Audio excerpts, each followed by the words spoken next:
I am tickled to death. I am ecstatic. Oh my God. I have finally got it. I finally got this thing just the way I want it. Okay, first of all, I need a sound check here. Can you guys hear me? Was there any kind of dip in the volume when we went live? Just tell me in chat, be it on YouTube or on Rumble. Just tell me now. If I need to pump the volume on the mic, let me know. Okay? Just making sure that the sound is good here, because then I'll get into the intro. Yeah, sound is good. All right, Zippy says sound is good. Okay, so the mic's coming through clear. There's no problems. You can hear me fine. We're okay. There wasn't any dip in, and then volume came back up to what it should normally be, right? Okay. Oh, baby. Ladies and gentlemen, welcome everybody out there in internet land. My name is Brian Trippett. I am known as the Front Porch Conservative, and welcome to this session of Chattin on the Porch, the Memorial Day edition. We are glad to have you here. We are on YouTube, we are on Rumble, we are on Twitter.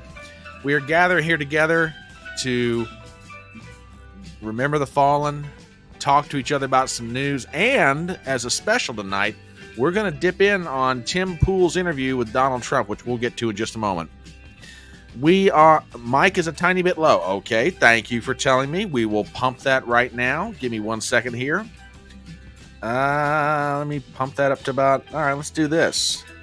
Okay, tell me, is that better? Is that better?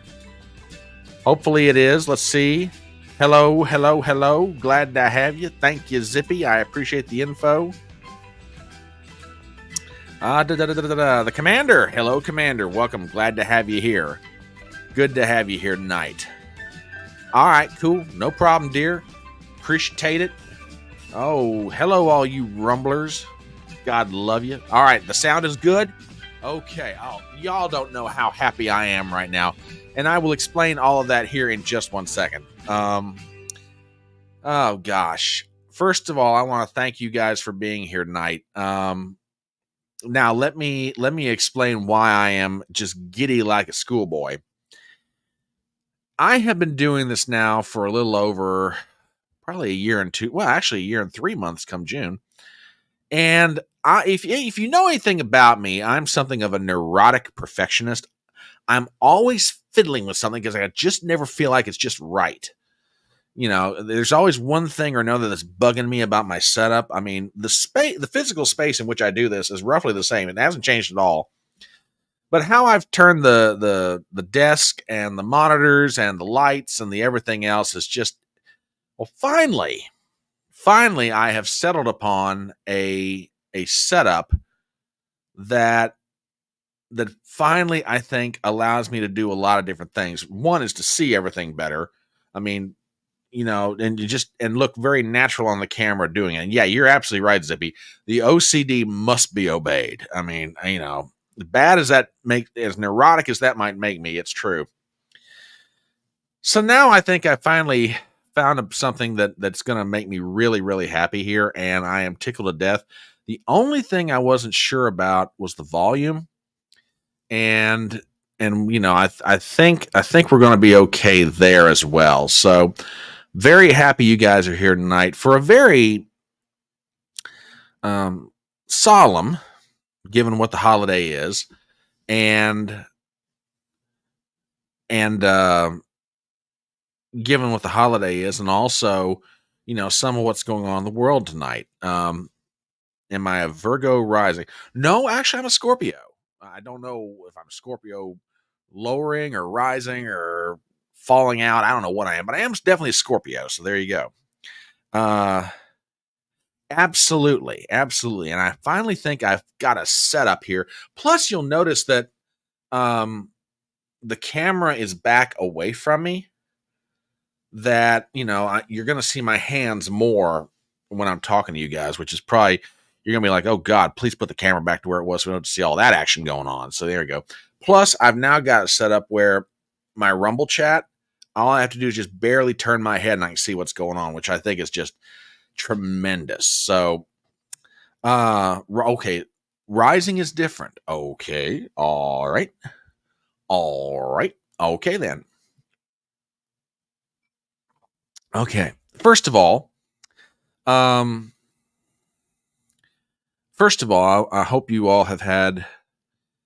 I don't know that using the word happy is the right word for Memorial Day, because the day, as we talked about on Sunday, is to honor the fallen. And as you all know, we talked about it over the weekend, that the holiday goes back in its origins to the Civil War.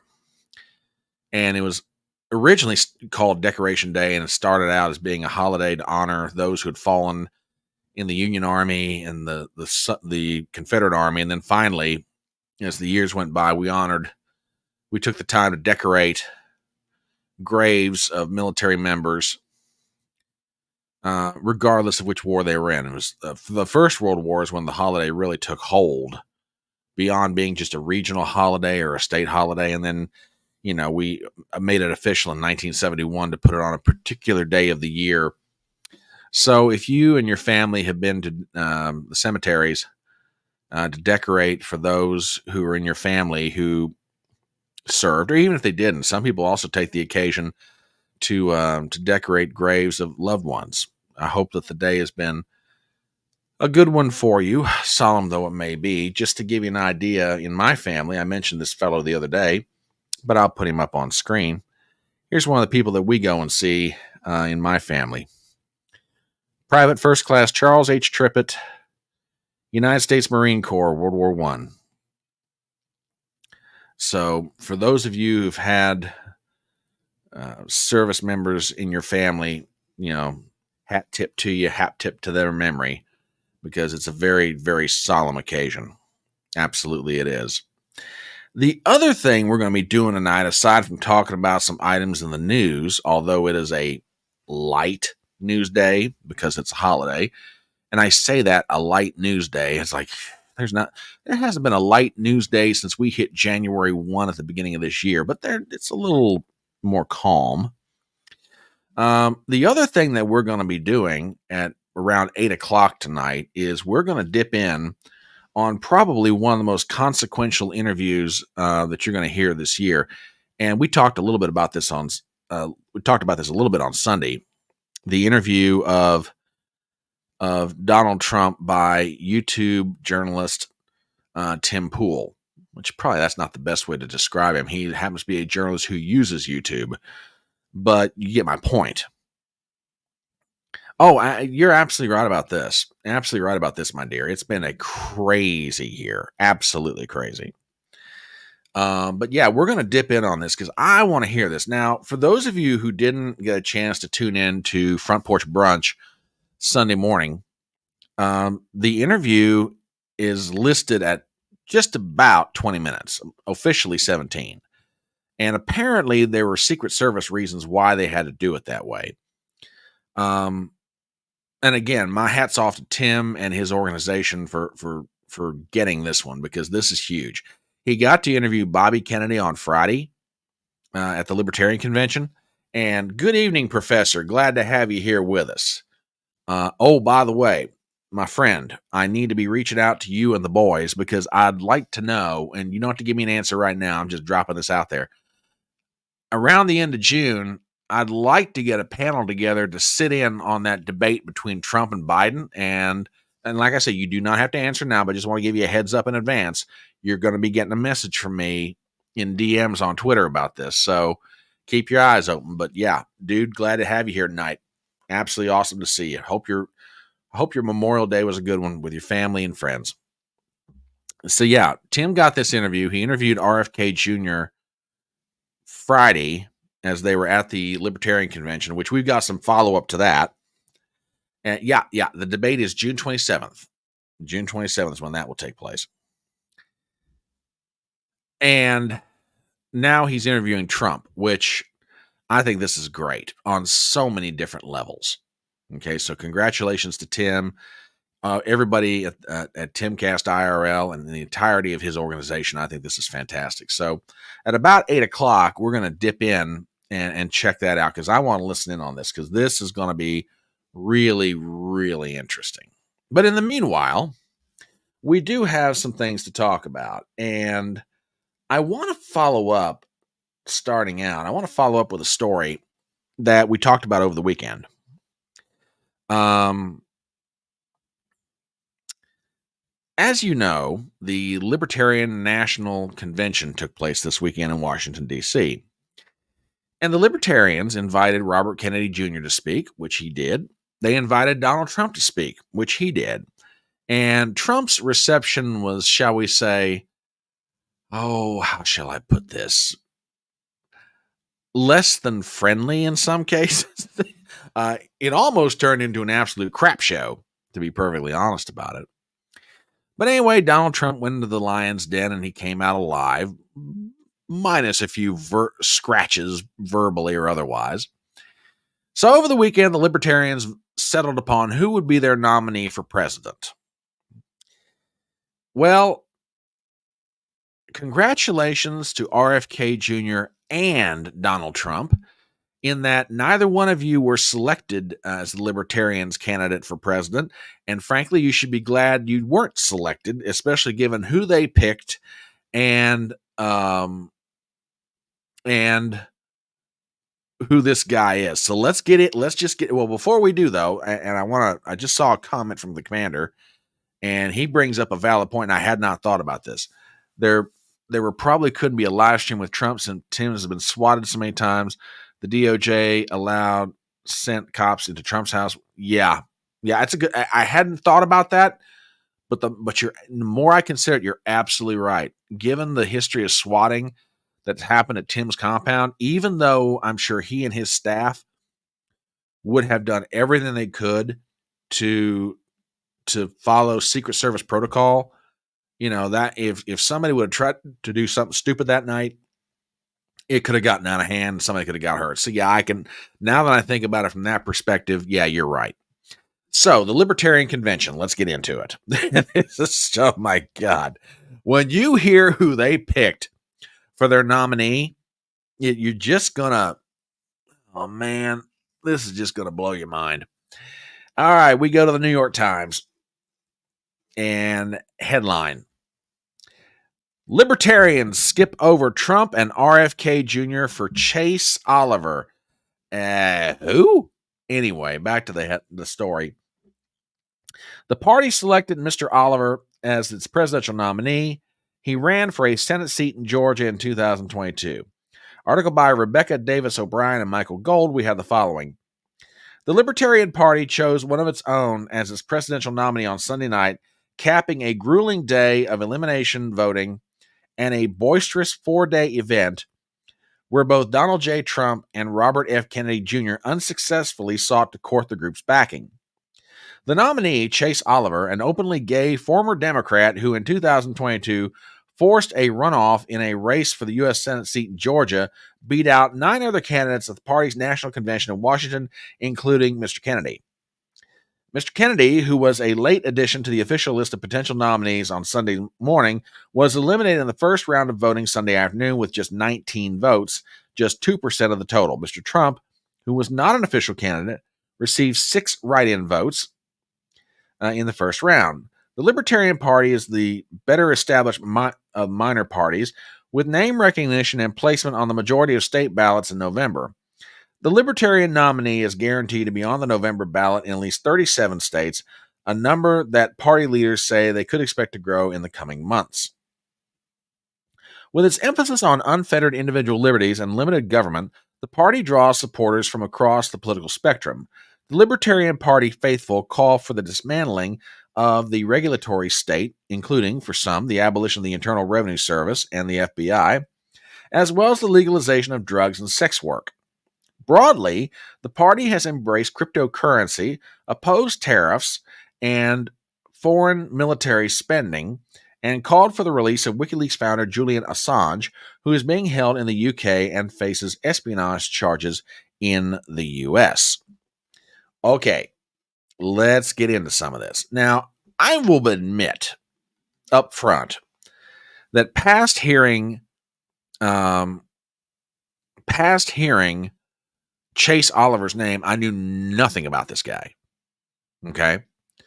Well, I'm starting to wonder if the Libertarian Party knew anything about him either, because frankly, I've got some thoughts about this.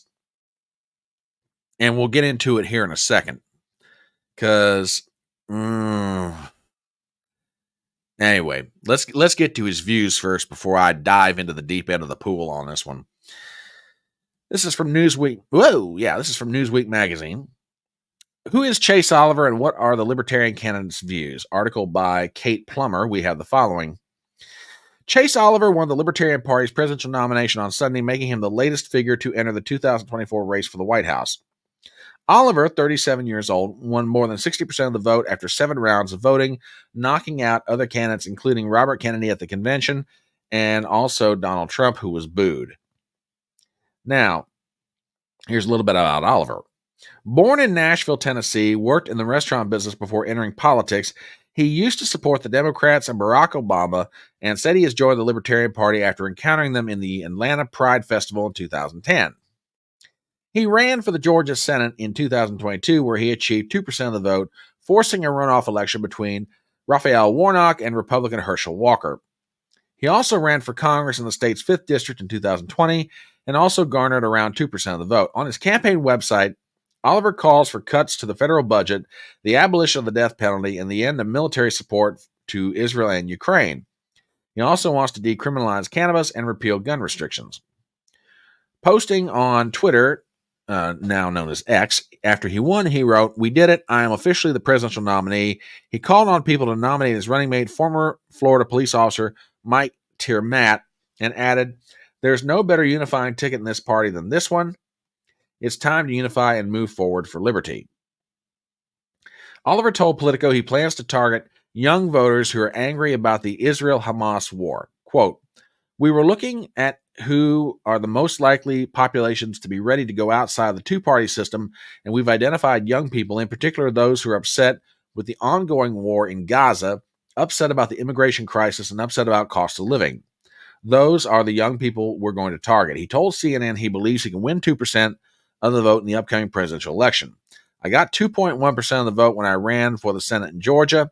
I think that's a definite doable thing, and certainly we can improve upon that with a hard run campaign that wakes people up." All right. Let's get into this for a second.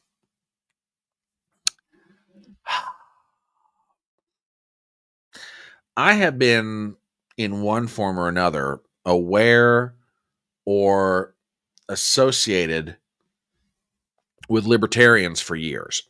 Okay. And by and large, even though I was a Republican for the longest time, there were a lot of things that I could get down with the libertarians with. Okay.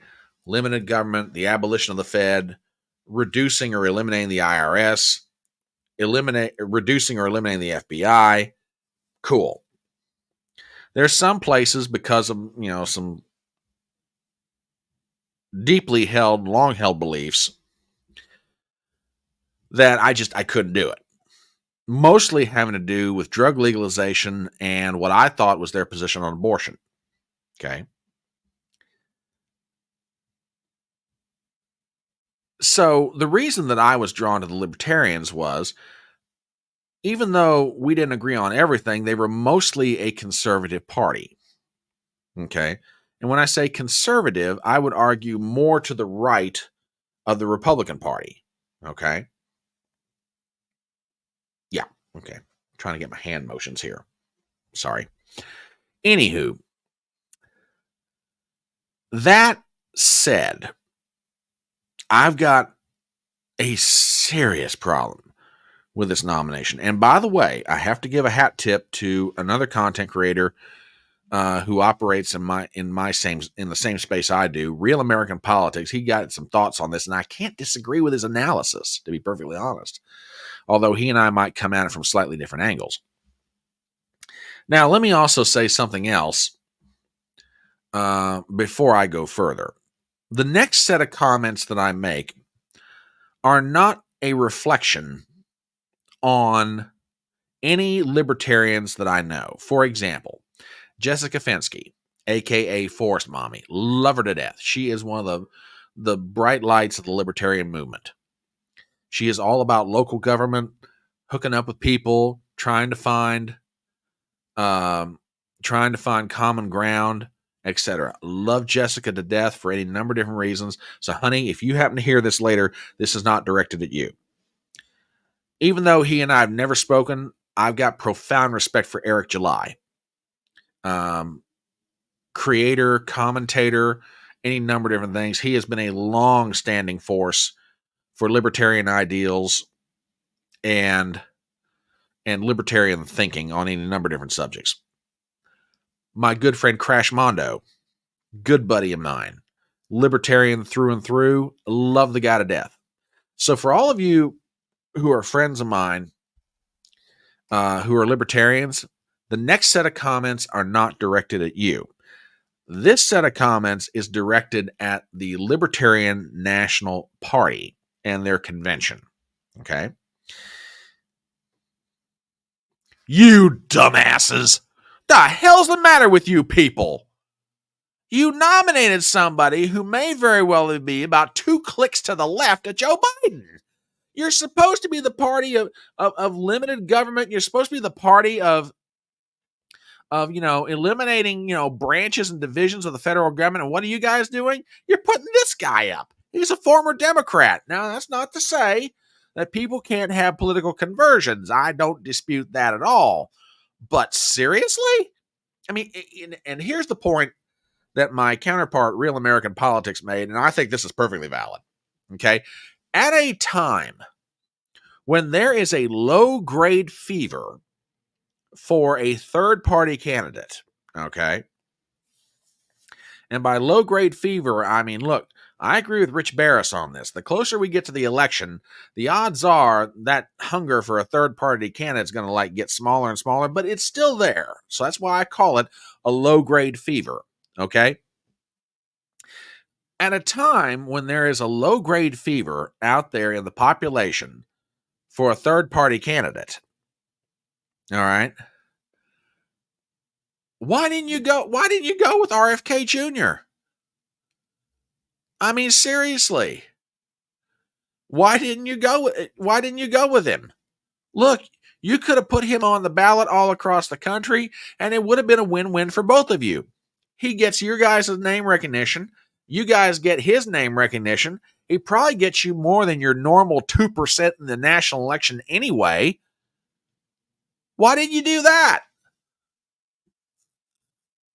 Why didn't you endorse Trump? Okay, I get it. There's some stuff Trump's done. I can understand you not doing that. But you've nominated a guy that when people start combing through his record, being a former Obama supporter, among other things, they're going to look at this guy and go, and Gypsy makes this point better than anybody. The libertarian candidate is not libertarian. They're going to come to that conclusion, especially when they realize he used to work for Obama. So again, I ask the question, what the hell's the matter with you guys up there in Washington, D.C., you crazy libertarians? You nominate this schlep. Zippy over on Rumble with a Rumble rant. Thank you very much, by the way. Just a statement on systems and process, send taxes and bans and restrictions, create more crime as it becomes profitable to be a criminal, short-term gain, live in the moment, etc. Another Rumble rant. Maybe they see the writing on the wall and they want Trump back in, but they do not want to give up the illusion of a third rail. Now, that's possible. That is possible, okay? That's absolutely, I could see that. Commander says, Oliver was a Democrat for a decade. He's LGBT. He supports the chemical, not surgical transition to kids. Yeah. This stuff's coming out on him all the time. Okay, now, I've heard some of this, haven't necessarily seen it writing, and I'm not saying you're wrong, Commander. I'm just saying I've heard the exact same thing about this guy. Okay, look, I understand on libertarian principle that, you could be for certain things. I get that. But man, I'm sorry. There's one thing to be a libertarian, and it's another thing to be a liberal who's passing himself off as a libertarian. This is not going to work, and I got a bad feeling for you libertarians at the national level, okay? At the national level for the Libertarian Party, you guys have probably set yourself back as opposed to moving yourself forward. If you really want to move yourself forward, you should have nominated RFK Jr. Instead, you picked a guy that, frankly, when people start finding out his positions and past associations, you're probably not going to get your normal 2% in the national election. Now, having said that, there is one thing that he mentioned in that was mentioned in that Newsweek article that I definitely think bears repeating. Okay? And that is they're going to try and target young voters who are disillusioned with the Israel-Hamas conflict. If they even have a modicum of success in certain states, that's going to be to the detriment of Joe Biden. So, well, okay, all right. Here's a valid point too. Yeah, but let me ask you this. I mean, you guys out there in chat, let me ask you this. All right, I can see Commander's point that, you know, they wouldn't have backed RFK on the grounds he's anti-gun, anti-fossil fuel, you know, anti-freedom, anti-free market. But you turn around and you put this guy in. Which, I mean, yeah, I mean, philosophically, it might make sense with libertarian principle, but I'm telling you right now, you've set yourself backwards here. You could have picked anybody else. I mean, I'll give you an example off the top of my head, and I know he was running for the vice presidential nomination for the Libertarian National Party, Larry Sharpe. You could have picked Larry Sharpe to be your presidential nominee and been a whole lot better off. I've heard Larry Sharpe speak. His positions are reasonable. He comes across as being, you know, someone that's not scary. I'm sorry. Put this Chase Oliver guy in front of the voters and be like, oh, hell no, I ain't gonna vote this guy. Jeez. I cannot believe this. So, congratulations, Libertarian Party. You did yourself an enormous favor on this. Not. Bunch of dumbasses. However, speaking of the Libertarian Convention, okay, there is one thing that came out of it, one other thing that's come out of it that I think is fairly interesting. Now, if you remember back to our coverage, Donald Trump made a promise to the Libertarians that upon winning the election, he would commute the sentence, pardon a gentleman named Ross Ulbricht. And Ross Ulbricht ran a website called Silk Road, which allowed people to make purchases of certain substances, shall we say. All right. Well, upon hearing Trump's promise, Ross Ulbricht has issued a statement. And I think we ought to take a look at it. Silk Road founder Ross Ulbricht just released a statement responding to Trump's promise at the Libertarian Convention to commute his sentence. Quote, last night, Donald Trump pledged to commute my sentence on day one if reelected. Thank you. After 11 years in prison, it is hard to express how I feel at this moment. It is thanks to your undying support that I may get a second chance. Okay, let's see what happens. Yeah, and I'm not even sure they get 2% this year, to be perfectly honest. I'm really not. Libertarians splintered in 2020 after the right-wing Mises caucus won their seats. It's going to splinter again after this left-wing nomination crashes and burns. Yeah, I agree with you. I think the Mises caucus, and again, I don't necessarily... now this part I didn't necessarily realize. Ooh. Okay. Yeah, you're right. You're right, Zehines, and good evening, my dear. So I tell you what, let's shift gears. It's about 8:00. Let me go ahead and get this pulled up. I'll go off to the side and when this gets started, but I definitely want to hear this. I'm glad you guys are here. We're going to listen in on this. This is going to run about 20 minutes. I'm not going to interrupt it. Okay, here we go. They say age is just a number, but they're wrong. Age affects your brain, unless you know this ancient Okinawan.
Fantastic graphics, by the way.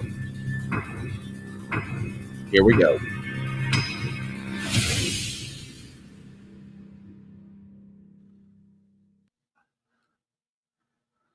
We are here at the Libertarian Party National Convention. It is absolutely amazing hearing these debates.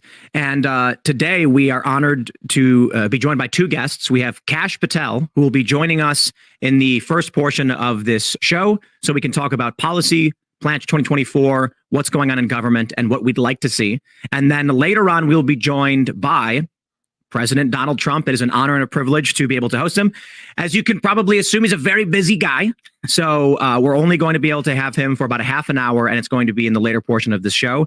But stick around, because I have many, many questions for him, and I think it's going to be an absolutely amazing conversation. But in the meantime, before we get started, head over to castbrew.com. Click buy our coffee. We've got Appalachian Nights Whole Bean, Rise with Roberto Jr. Well, that didn't go quite as expected. So, okay, we're going to slip back out momentarily here. Yeah, very, very interesting. Very interesting indeed.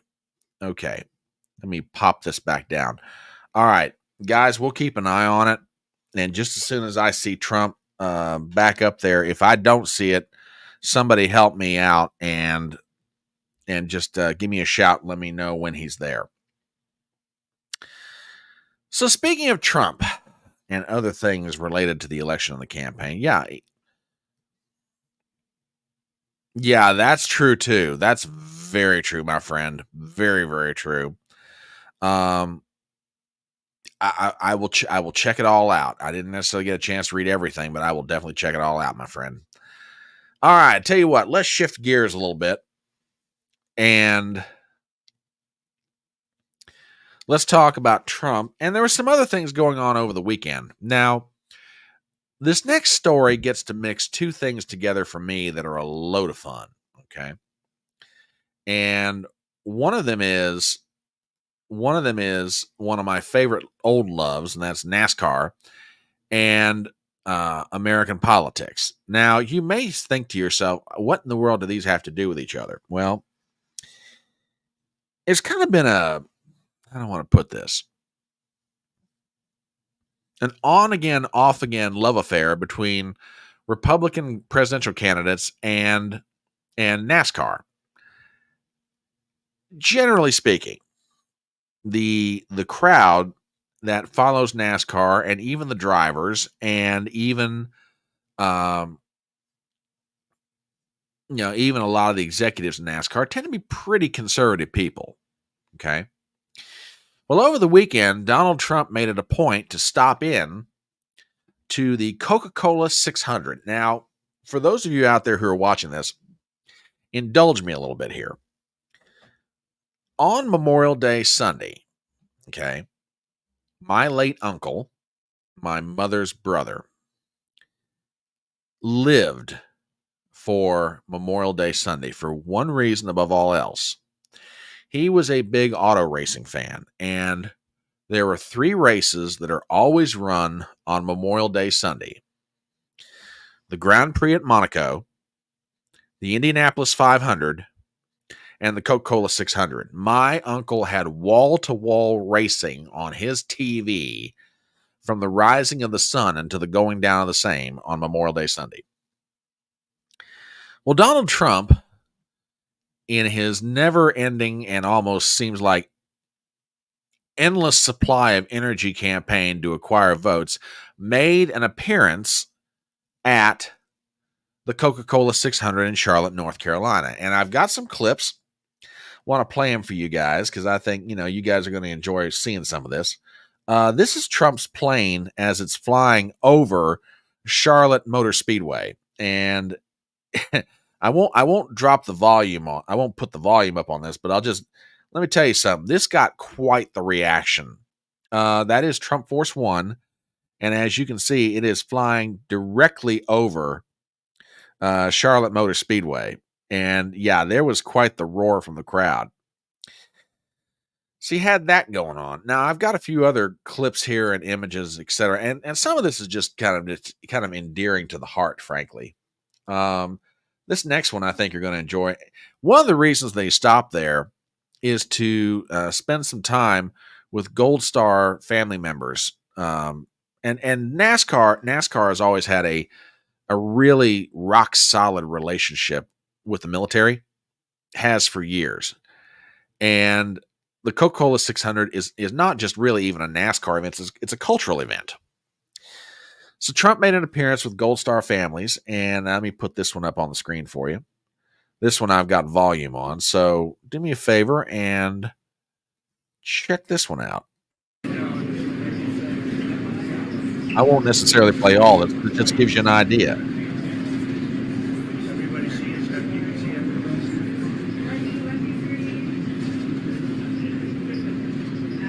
mean, this is cool. This is really cool.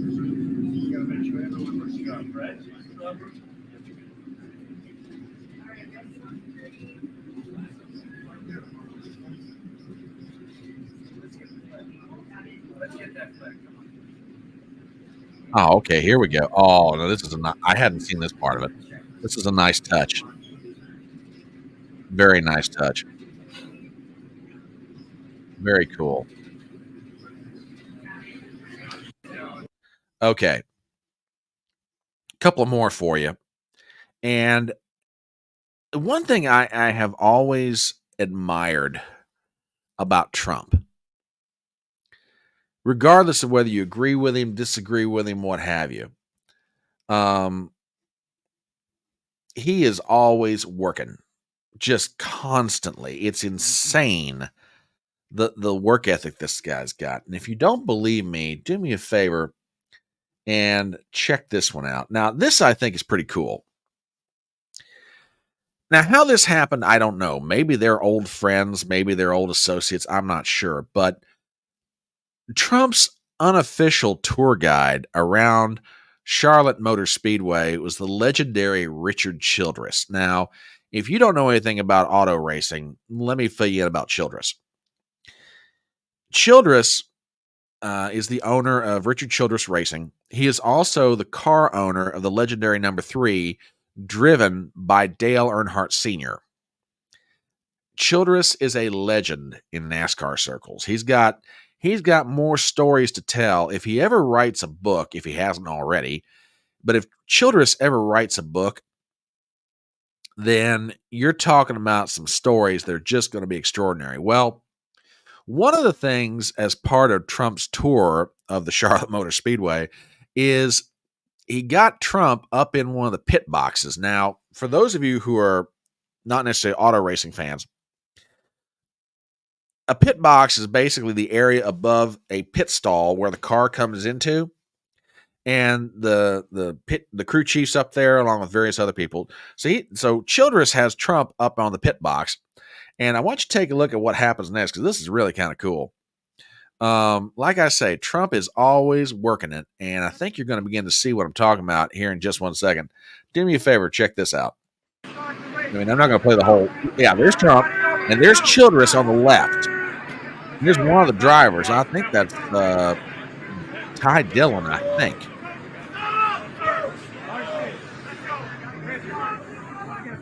Yeah, Childress is in the white hat with the sunglasses. And yeah, just constantly working it. Here comes another one of the drivers, which Childress has a couple of grandsons in racing. Look at this. These guys are great. Absolutely great.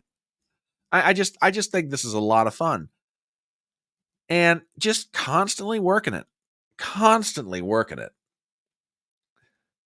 One more, and this one's really kind of cool. And when you see it, I think you're going to understand why.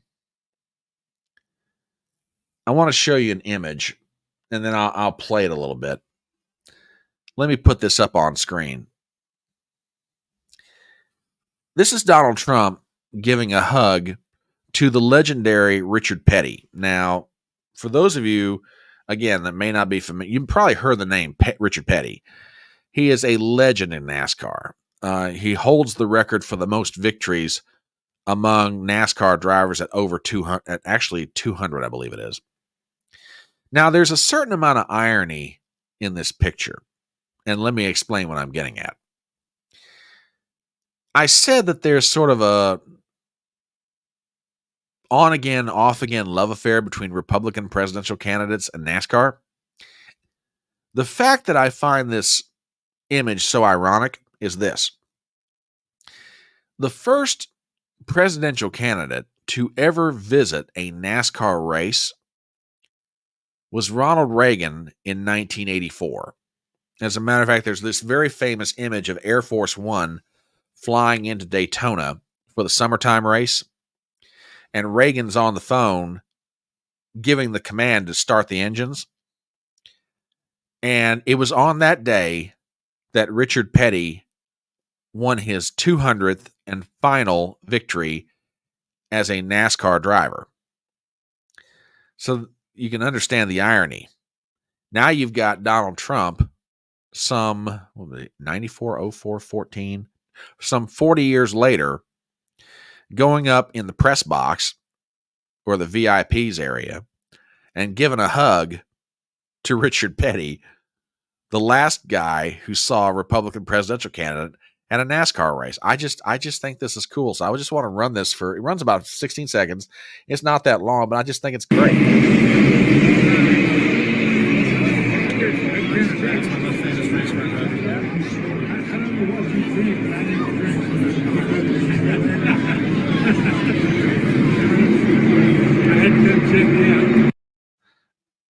That's cool. I'm sorry. Whether you like Trump, don't like Trump, that's just cool. One more real quick. And this one is actually really kind of funny. Now, the image that you're going to see is Donald Trump with a headset on, and he looks like he's up in an elevated position. Well, he's actually up on top of the track in the spotters area. Now, again, for those of you who are not necessarily NASCAR fans, Trump is up there in the area where the spotters are communicating with the drivers, telling them, hey, this car is on your left, or, okay, you're clear, you can pass this guy, you can move into this position. And there's communication going back and forth between the drivers and the spotter. Well, Trump's up there in that area where the spotters are at, and he's up there with an ear set on, which is understandable because it's loud as all get out up there. And I just, he's up there with Childress. Childress, again, he's taking him around. Yeah, exactly. Yeah, that spot. Yeah. Yeah, I mean, they're all these guys are. They've got binoculars, they've got radios, and they're like, okay, the number 10's on your left. Okay, do not move. Go straight forward. I mean, they're just, the communication is just constant with these guys. They're constantly talking to their drivers. And Trump's up there with a headset on, and this is Childress in the white shirt. That's Richard Childress. Check this out. This is kind of cool.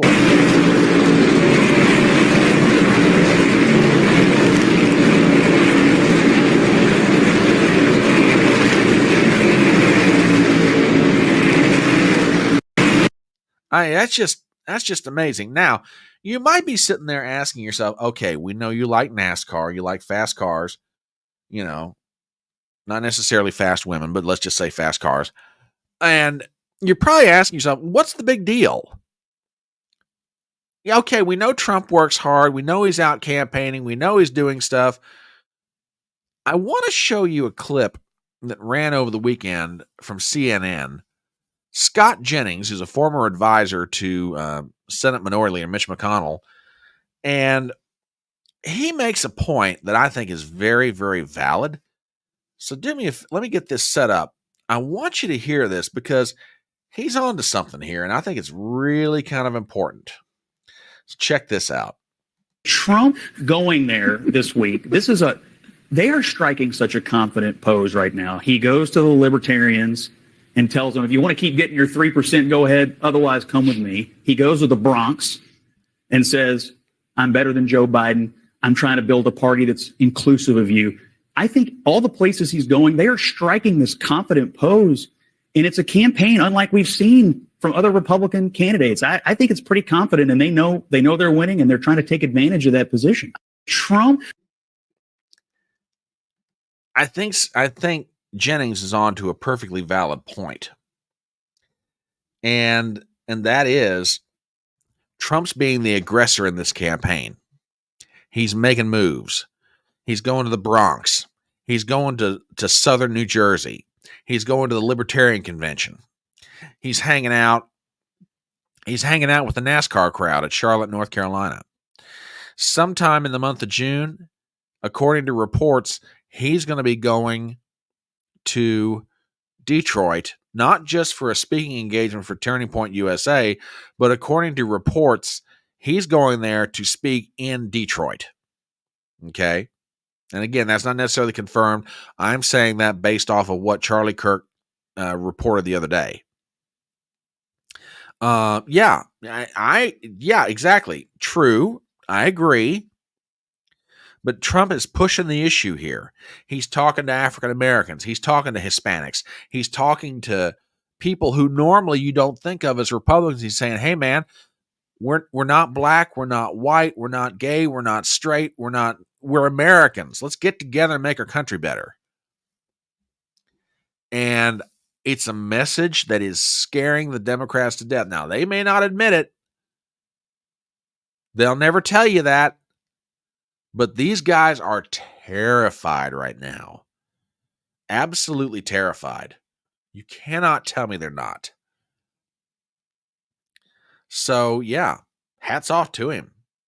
And the thing is, June has the potential to be a very, very interesting month. And by that, I mean this. There's a lot of things going on, not necessarily related to Trump, but they're coming up. And one of them, which was kind of eyebrow raising, let me see if I can find it here. I had this a minute ago. Hang on, guys. Daggone it. What did I do here? Oh, yeah. That's right. Here we go. Something happened over the weekend that I find to be weird, and if this gets out,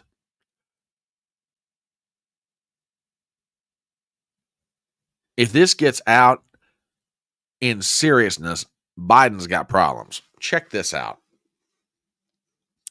This is an article from the New York Post, and this just broke today. Joe Biden makes surprise nighttime visit to Hunter's ex, Haley Biden, days before she testifies in her son's gun trial. Article by Stephen Nelson. We've got the following. President Biden made a surprise nighttime visit to the Delaware home of Haley Biden on Sunday, just before she's due to serve as one of the most important witnesses at first son Hunter Biden's federal trial for alleged gun crimes. Biden stopped by Haley's home around 8 p.m. for a brief private talk 8 days before the 50-year-old first son's trial is scheduled to start on June 3rd. Haley dated Hunter at the time of his alleged gun crimes and is one of a dozen expected witnesses. Going further into the article, she was married to the president's son, Beau Biden, who died in 2015 of brain cancer before her relationship with her troubled younger brother. Prosecutors allege Hunter lied about his drug use on gun purchase forms and then briefly illegally possessed at least one weapon, which Haley disposed of in a public dumpster in 2018. Although many commentators noted the awkward optics due to the looming trial, the visit came 4 days before the anniversary of Beau's death. White House spokesman Andrew Bates told the Post that the president didn't discuss the trial with Haley during the visit. Quote, no, he replied. He visited her because of the approaching 9th anniversary of Beau's passing. The first son faces the possibility of prison time in his first of 2 scheduled criminal trials. Okay, all right. I'm throwing the BS flag on this one, okay? I'm not buying it. 4 days before your son's trial starts, in Delaware on gun charges, and you're trying to tell me that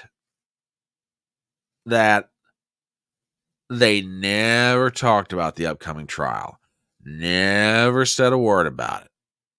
Mm-hmm. Yeah. Hang on one second.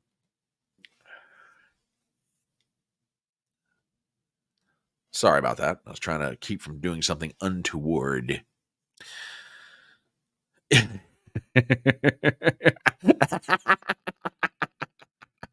Holy cow.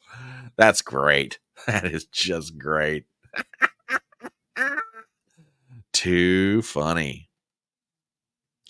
Yeah. Now, for those of you who don't know the reference that is being talked about here, what that's referring to is the visit between the Attorney General at the time and Bill Clinton back in 2016 over Hillary's server and potential charges and all that happy stuff.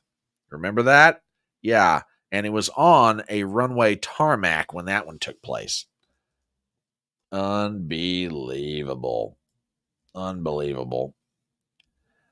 If you're wondering what I'm doing, I'm trying to keep my eyes on two things here at the same time. But I gotta admit, this setup is really handy. Really, really handy.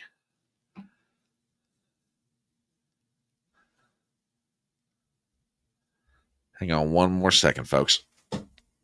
Sorry about this.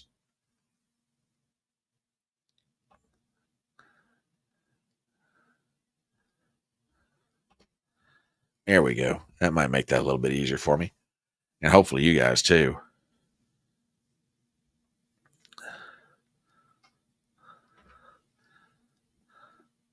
Okay, now I can keep an eye on what's going on.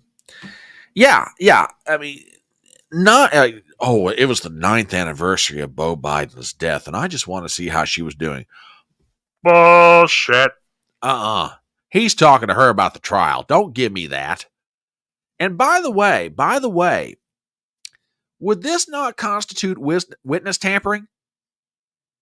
Now, granted, it's not like the president of the United States, Joe Biden, is either the prosecution or the defense team, but you're trying to tell me that somehow he's not talking to her about the trial. Again, how does that not constitute witness tampering? You know. Yeah, absolutely. They absolutely talked about this trial.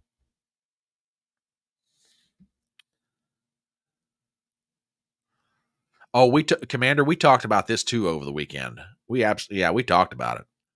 Yeah, the Democrats are freaking out because everywhere Trump's going, he's bringing it together. Just wait, it's coming. Just wait. Just wait. Yeah, so that's where we are. Okay, it is 8:25 Monday evening, the 27th of May. Oh, hang on, we got one more comment here before I do my commercial.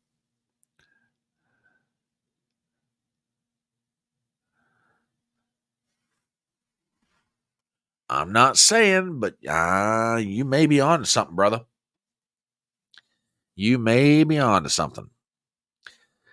Anyway, my name is Brian Trippin. I'm the Front Porch Conservative. This is Chattin on the Porch. We are gathered together for a special Memorial Day version of our soiree into the electronic unknown.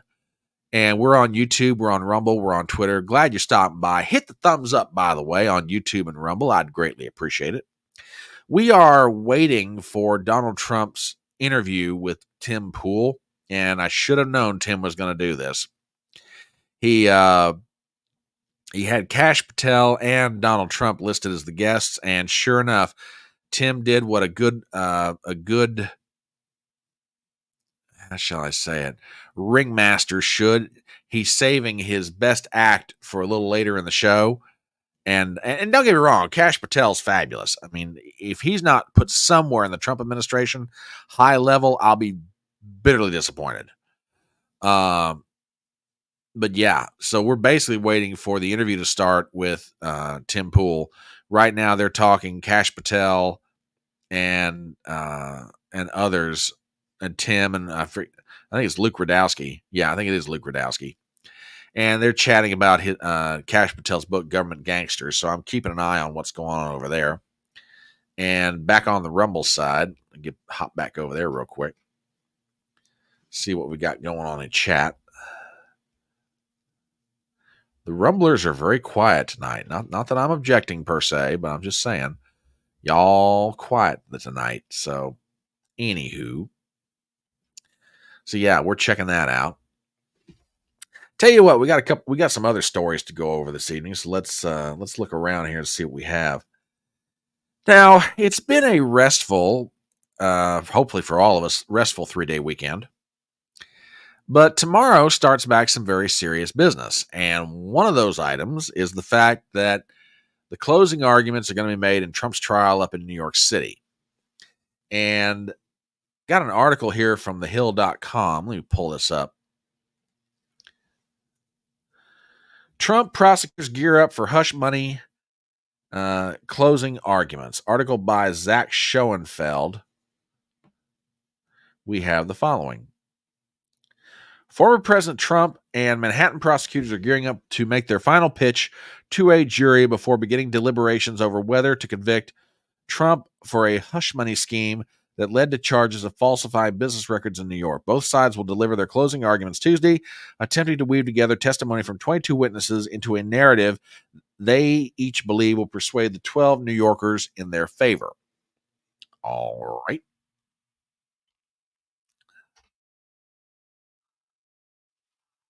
Going back to the article, Judge Juan Marchand, who oversees the trial, has warned jurors that closings could extend into a second day. Quote, in a case like this, which is a rather long case, summations will not be quick.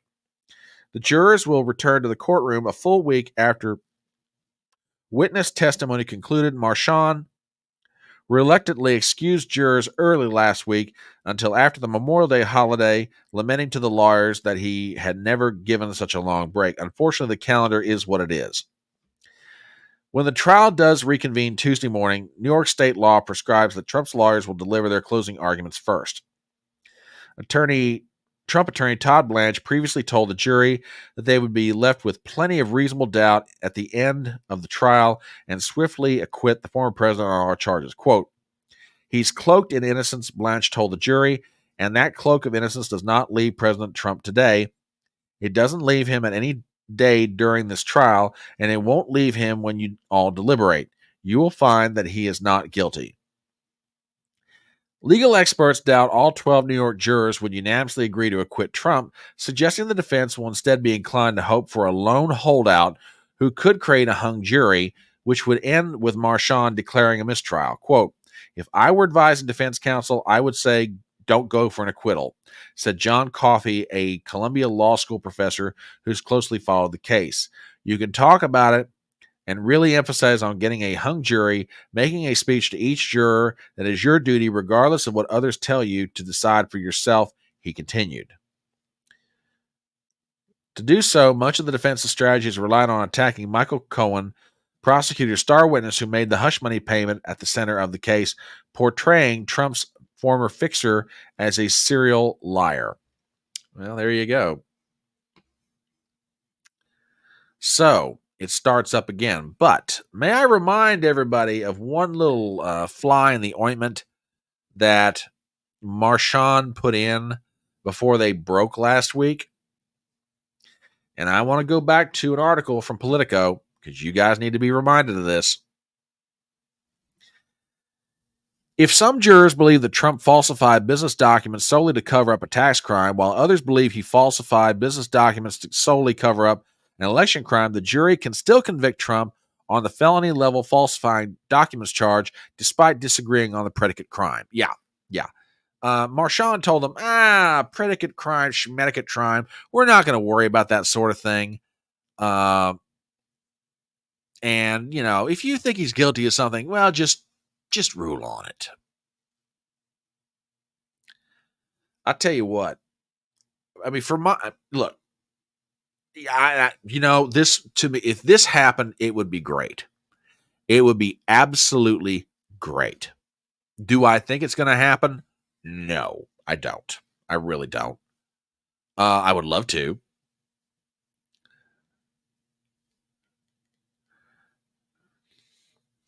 Oh gosh, is this now? Robert Govea is absolutely been following this thing like nobody's business. Breaking it down, jury instructions will stop a hung jury and any acquittal. Oh, jeez. Well, then it is what it is. Then we're headed for a conviction on one or more of these counts. And then Trump's going to have to appeal it. But my question is this.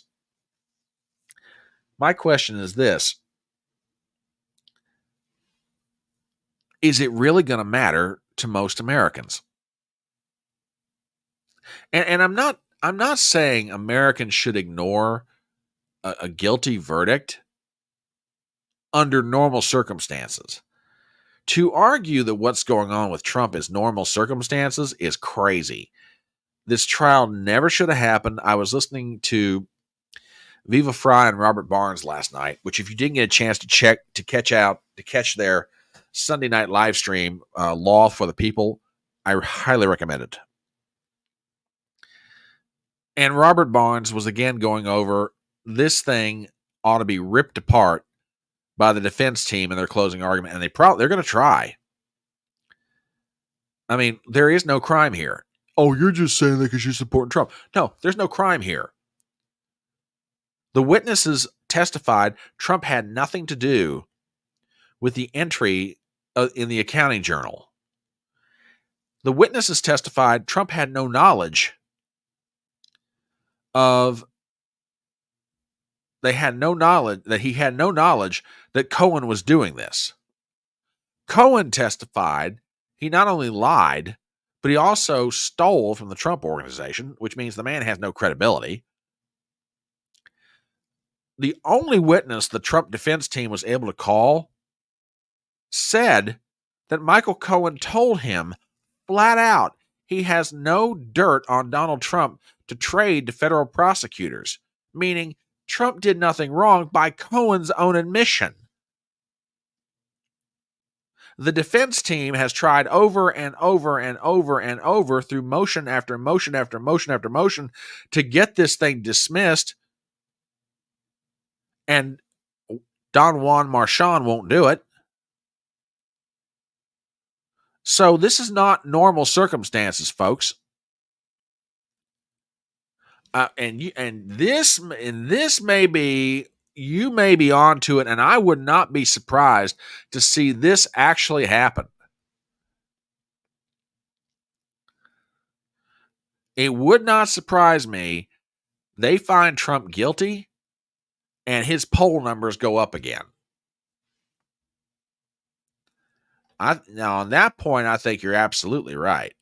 Let me see what else you got here. It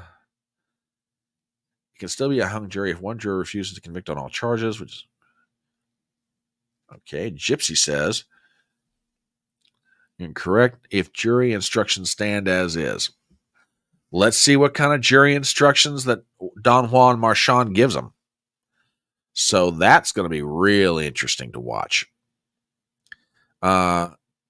Zippy over on Rumble says starts to sing "The Lion Sleeps Tonight." Okay. All right. Oh, anyhow, we're still waiting for Trump to sit down with Tim Pool. Why do I feel like I'm back to a few months ago when, hey, we're going to watch a Trump rally, and then 2 hours later, Trump still hasn't taken the stage. Oh, here he comes. So yeah, but it's legit. I mean, Trump did sit down with Tim Pool. They did a 20-minute interview at the Libertarian National Convention. We're just waiting for Trump to get in the chair. And just as soon as that happens, we'll bounce right back over to it. In the meanwhile, we've still got some other stories to go over for the night on this Memorial Day edition of Chattin on the Porch. And I want to run something past you guys that I came across some other stories this evening getting ready for tonight. And these aren't necessarily Some of them are not necessarily domestically related, but I found them interesting. Now, there's one story that is cracking me up. And I need to set this up with reminding you guys about New Jersey Senator Bob Menendez. Now, for those of you not familiar with dear old Bob, and you might be asking, what about Bob? Bob was found to have gold bars and money in his closet and has been charged with bribery, among other things, to the point that he has announced that he will not run for re-election as a Democrat in New Jersey. Now, notice what I just said. He's not going to run for re-election as a Democrat in New Jersey. However, it appears that he's trying to get on the ballot as an independent. I take you to the New Jersey Globe. Folks, you got to see this. This will crack you up. Headline: Bob Menendez circulating petition to mount independent re-election bid. Filing deadline is June 4th, but three-term U.S. Senator has until August 16th to make a final decision. With mounting legal bills, Menendez's war chest has dropped almost $5 million since the indictment. Article written by David Wildstein. We have the following.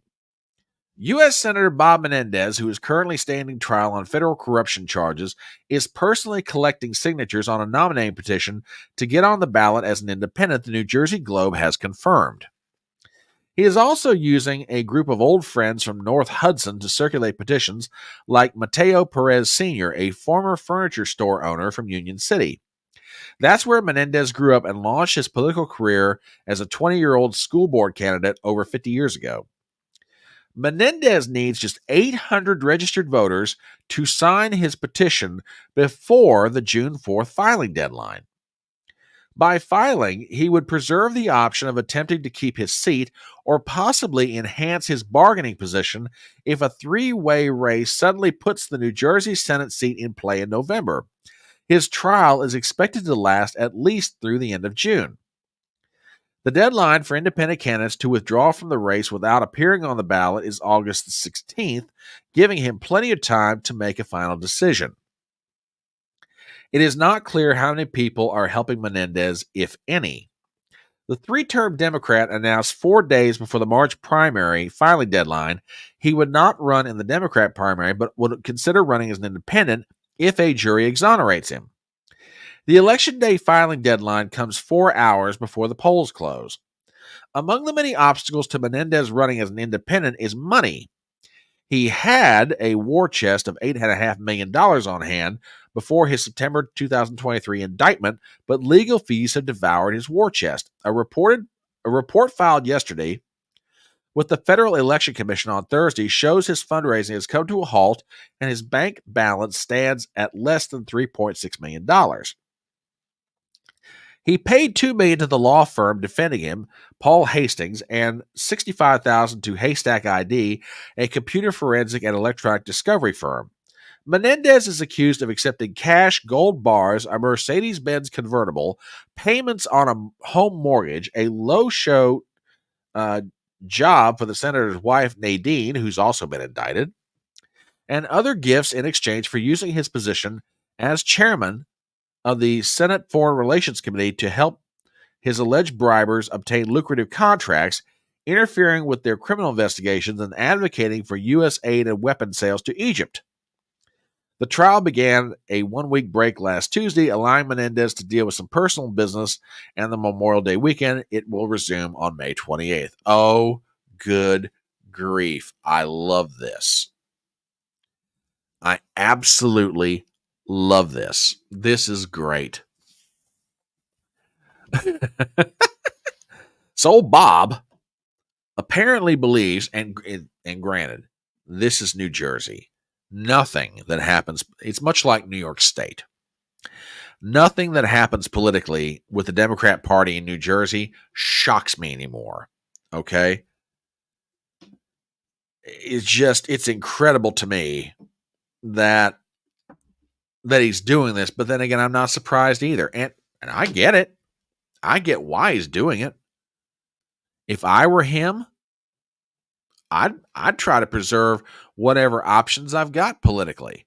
I mean, court's probably going to find him guilty, but can you imagine what happens if by some miracle Menendez gets out of this thing, and now you've got a three-way race for the Senate seat in New Jersey. Now, the Democrats have nominated, I believe it's Congressman Andy Kim, a very popular Democrat in the state of New Jersey. And I've got to go and look at who the Republican nominee is. But a three-way race in Jersey might wind up giving that seat to the Republicans. I'm just saying. So, I mean, we'll see what happens. But I just thought that was absolutely it's just cracking me up reading about it. And I'm like, you got to be kidding me. Absolutely amazing. Absolutely amazing. Too daggone funny. So, what else is going on? Oh, speaking of elections, and these are the ones that are outside the U.S. There's a set of elections coming up in Europe that, believe it or not, could be a harbinger of what's going to happen here in the United States. And normally I wouldn't pay a lot of attention to this, but I want you to think back in time to 2016. The vote on Brexit. The vote that allowed Britain to leave the European Union. Everybody thought this vote was never going to happen. The British people would never vote to leave the European Union, and lo and behold, the British people shocked Europe. And that election was a harbinger for Donald Trump that very same year. Now, the European Parliament is about to have elections probably around the middle of June. Now, I find these elections to be interesting. Now, do I necessarily think they're going to have huge impact on current situations in Europe, like let's say Ukraine and other things? No. But if what is about to happen in the European Parliament's elections in June is any kind of a harbinger for anything, it could be a rightward lean of European government away from globalist interests and plans and back toward old-fashioned nationalism. So with that, I take you to Politico, because this article I found to be really kind of interesting. What is the European election and what's going on? A beginner's guide. 373 million voters are eligible to choose 720 MEPs in the Brussels bubble. This is how the election works and why it matters. Article by Eddie Max, we have the following. With 373 million eligible voters, sounds like just a little bit more than the United States. Oh, considerably more than the 233.5 million in the U.S. in 2022.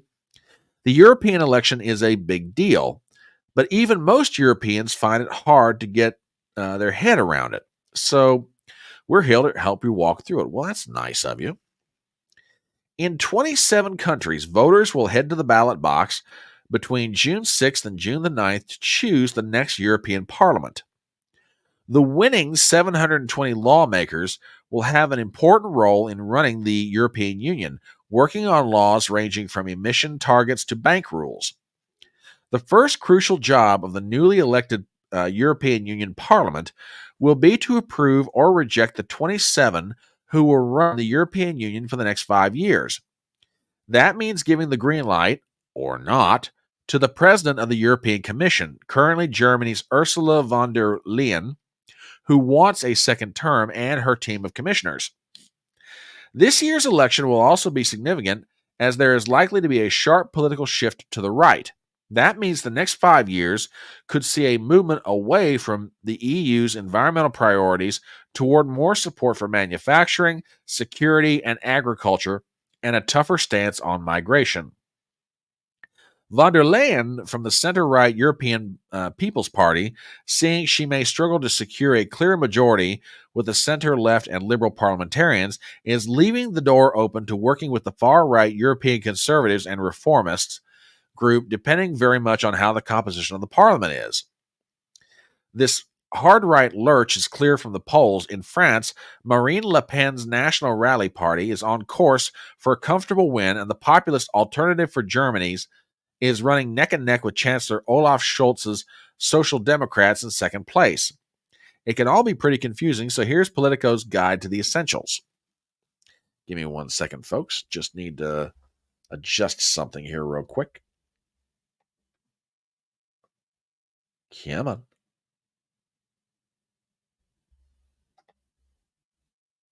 There we go. Okay, back to the article. Sorry about that. What do you actually vote for? According to Politico, it's one single election because voters across the continent will collectively elect a total of 720 members of the European Parliament, MEPs. But really, there are separate national votes taking place in 27 countries, and there are slightly different rules governing the votes. The bigger your country, the more seats in the hemicycle chamber. German MEPs get 96 seats and the French get 81, while Malta, Cyprus, and Luxembourg only get 6 each. Your vote for a party then generally sits within an international grouping of the same political hue. So, if you vote for President Emmanuel Macron's Renaissance Party in France, those MEPs will sit in the cross-border Renew Europe grouping with other liberals from other countries such as Denmark and Czechoslovakia. To make things even more complicated, the European Parliament itself is based in both Brussels and Strasbourg, with MEPs doing the bulk of their committee work in Belgium and most on the monthly sessions where they actually vote on laws in France. It's very inefficient and the constant commuting is bad for the environment, but the two-headed parliament is protected in the treaties and is good for France hoteliers. Oh, okay. Moving on. How is the election linked to choosing European Union's next leaders? Crucially, the next chief of the European Commission, the executive body that proposes EU's laws, is supposed to come up from the political grouping that wins the most seats in next month's election, even if the top candidate is not necessarily a parliamentarian. After the election, the new European Parliament must approve or reject the nominees for Commission President and 26 other national commissioners who will lead the EU for the next 5 years. Germany's von der Leyen wants another stint as the European Commission's chief, and her center-right EPP is on the course to win, but she still formally needs the nod from European leaders like French President Emmanuel Macron, and then faces a nail-biting race to secure the 361 votes required to elect her in Parliament. The commissioners, one from each country, oversee core EU policy areas: global trade deals, farm subsidies, antitrust fines against U.S. tech giants like Google and Apple, and the potential enlargement of the bloc to include Ukraine. You can see the favorites already jostling for the top jobs there. Parliament always likes to reject some candidates to flex its muscle. After the 2019 election, the first French, Hungarian, and Romanian commissioner picks came to sticky ends. Now, I bring all this up. What does this election mean for us here in the U.S.? Well, in one sense, not necessarily a huge deal, but if this vote goes as is largely expected, then to me, it's one more step on the road to Europe getting away from this whole globalist idea of, hey, let's just have, one big nation state run by Brussels or the French or somebody, and we get back to the old-fashioned notion of nation states. In other words, London determines what happens in Great Britain. Paris determines what happens in France, and so on. Right now, and that's what made Brexit so controversial, is that it actually allowed a capital in Europe to determine what actually happened in the nation in which it resides. I would love nothing better than to see so many right-leaning, and again, European politics is different than American, so my definition of right-leaning is different from theirs. But I love the way that the article puts it near the very top. Let me go back to it real quick.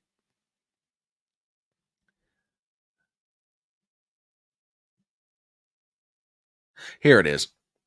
This year's election will also be significant as there is likely to be a sharp political shift to the right. That means the next 5 years could see a movement away from the EU's environmental priorities toward more from manufacturing, security, and agriculture, and a tougher stance on migration. And let me tell you something right now. This is one of the biggest problems that Europe has. And what I'm getting at is this.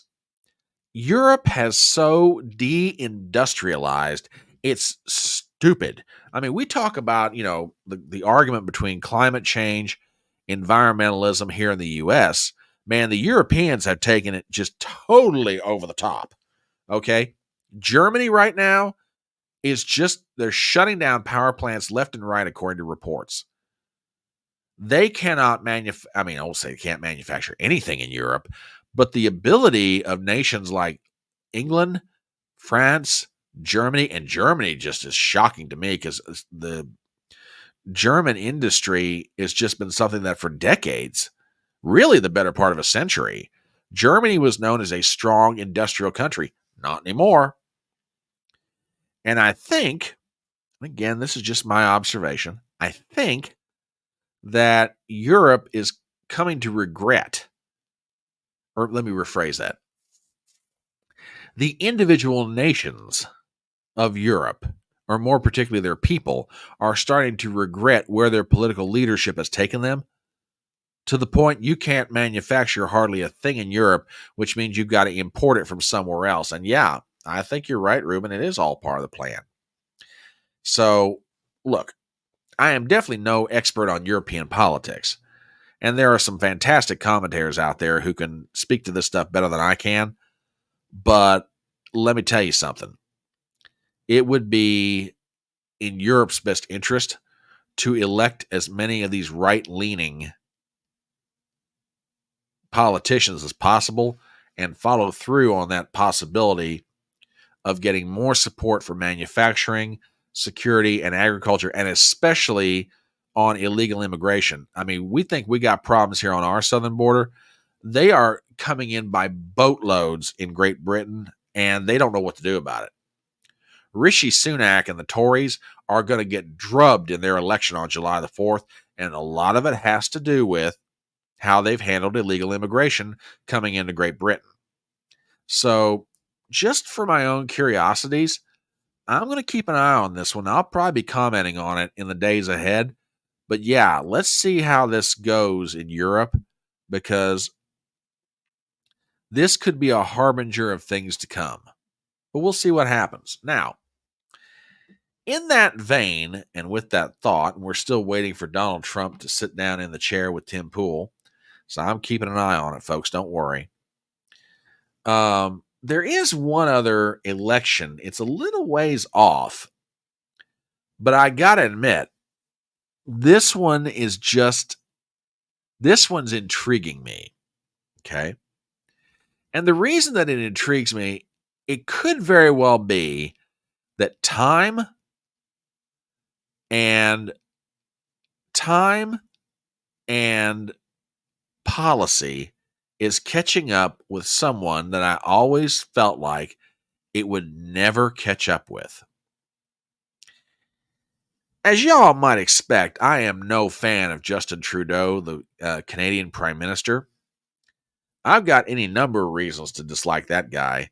And Native Canadians and people who live along the U.S.-Canadian border in states like Michigan and others have even less reason to like Justin Trudeau. He is, in my book, he is a soy boy of a national leader. He and Gavin Newsom, I swear, have got to be brothers. Now, it's been rumored for the longest time that that Justin Trudeau is the illegitimate son of Fidel Castro. I don't know. But to look at Gavin Newsom and Justin Trudeau side by side, you'd swear they were brothers. same slick hair, good-looking suits. They say all the right things, yada, yada, yada. It's ridiculous with those two. Well, Justin's act up in the Great North may be about to wear thin. Do me a favor, check this out. This will crack you up. From Politico, if you think Biden has troubles, just look at Trudeau. Now, that's a real fun headline to start off with. The Canadian Prime Minister's grim poll numbers stoke speculation about his future. Article by Kyle Duggan, we have the following. From Ottawa, Justin Trudeau is running out of time. He has trailed in polls by double digits for nearly a year, and the outlook for the once popular Prime Minister is so grim that some old guard liberals have been grumbling that maybe he should step down and give someone else a shot. Guys, does that sound familiar? Just saying. Let's go back to the article. To turn it around and win a fourth term, Trudeau has less than 17 months before he must hold an election and face off against an ascendant Conservative Party and its firebrand populist leader, Pierre Poilievre. I'm probably butchering the pronunciation of the last name, so my apologies. Trouble is, nothing he's tried so far to improve his standing has worked. Quote, the Liberals have tried to basically throw the political kitchen sink at the Conservatives to find a way to narrow the gap, said Nick Nanos, one of the country's leading pollsters. Trudeau's difficulties, to some extent, mirror those of President Joe Biden and some Western European leaders facing populist rage in a world still struggling to shake off the inflation and lingering anger over pandemic lockdowns. Okay, I might give him that. The long-serving leader in the G7 has unique problems, including fatigue with the Liberal Party after 3 terms and a series of scandals that have damaged Trudeau's image. Many Canadians have simply tuned out the Prime Minister, said Quito Maggie, a pollster with Main Street Research. Quote, it's damned if you do and damned if you don't for Trudeau because it doesn't matter what he says or does right now, Maggie said. No one's listening. It's not the message, it's the messenger.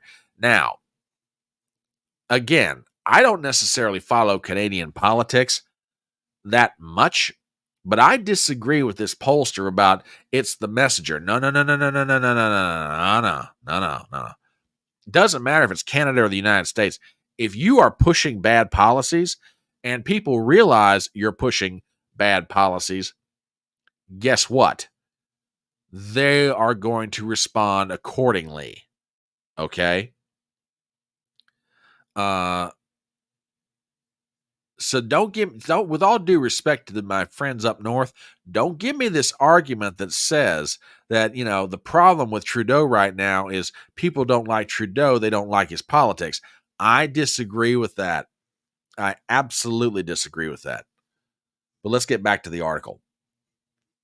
And we shall read the following. Like so. Trudeau's efforts have included arranging visits to Canada by Biden as well as Ukrainian President Volodymyr Zelensky, who received a standing ovation in Parliament. Quote, none of these things have changed the trend, Nanos said.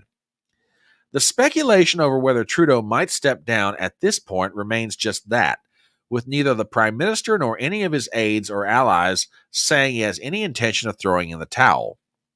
But the moment he says he's going, he becomes a lame duck and the leadership race breaks out, so it's in his interest to wait as long as possible before saying otherwise. Some think the window is closing on that option, with just a month or 2 left. Otherwise, a new leader would not have enough time to be ready for the looming election, which could be triggered any time before the fall of 2025. At every turn, interviewers press Trudeau on whether he really plans to remain at the helm with the ship sinking. At every opportunity, he insists he plans to stick it out. Quote, the stakes are so high and the moment is so real, Trudeau told the Freakonomics radio podcast. Oh, God, this guy. Spoiling for a fight. If anything, the Prime Minister shows signs he's energized by the coming confrontation with Poilievre, who has harnessed and stoked political frustration by telling Canadians their country is, quote, broken and it's all Trudeau's fault. Trudeau laid out his motivations in a talk show interview earlier this year, where he described the coming election as a battle against easy populism, anger, and division that is so running rampant in every society around the world. Quote, I could not be the person I am and choose to step away from this fight right now. I like that. Easy populism, anger, and division that's so rampant in every society around the world. I wonder what he means by easy populism. Anyway, Trudeau's political origin story is grounded in the outcome of a 2012 boxing match where he defied expectations by beating a muscular senator in the ring. Ask any liberal in Canada, even the dispirited, they'll tell you he performs better when he's on the ropes. And he is keen to square off with his rival, a prospect that seems to excite his inner pugilist. Poilievre, a populist attack dog leader soaring high in the polls, embodies the very politics and values that Trudeau opposes. Quote, here's someone that really cranks Trudeau's gears, that he believes he can defeat a former senior liberal granted anonymity to speak freely. He sees someone who's actively going to undo everything he's tried to achieve. Trudeau and his parties have sought to link Poilievre to Trump by pointing to similarities in their rhetorical style and political playbooks, and pounced after Poilievre earned an endorsement from conspiracy theorist Alex Jones. The slogan-a-minute conservative warrior spent the past year successfully turning the Liberal government into a punching bag over its complicated carbon tax and the nationwide housing crisis plaguing the same voters who first swept Trudeau into office. At every turn, Poilievre's conservatives hound and goad and taunt the Liberals to call an early election and take shots at anyone they think could be in line for Trudeau's job leading the Liberal Party. Had the previous, more centrist conservative leader, Aaron O'Toole, not been given the boot after the last election, Trudeau might be more inclined to call it a day, the former senior Liberal said. I don't think O'Toole sparks that reaction with him. Now, let's talk about this for a second. Again, I am not necessarily an expert on Canadian politics. But man, I see this more and more, be it the European elections that are coming up. Trudeau's got troubles in the north. You see populist leaders like Milei in Argentina and the leader in El Salvador. Now, we can sit and argue the good and the bad of populist politics. I don't disagree with any of that. But there's something sweeping across the world right now. And I think, and it takes different forms. I mean, in America right now, it's populist conservatism that's headed up by Donald Trump. Not necessarily that he is the leader's, not that he's the intellectual leader of the movement, but he is at the tip of the spear as being its face and its voice. Okay? This conservative movement that's sweeping the globe takes various forms depending on the nation and depending on the issues. I mean, look at Canada. Canada, they got a housing crisis up there, and apparently they got other problems with the implementation of their carbon tax. And Poilievre and the Conservatives are taking advantage of it, which they should, by the way. I mean, they are an opposition party. Their job is to oppose. By the way, Republicans, you could learn something from the Canadians up north. But you get my point. More and more, this is sweeping the country.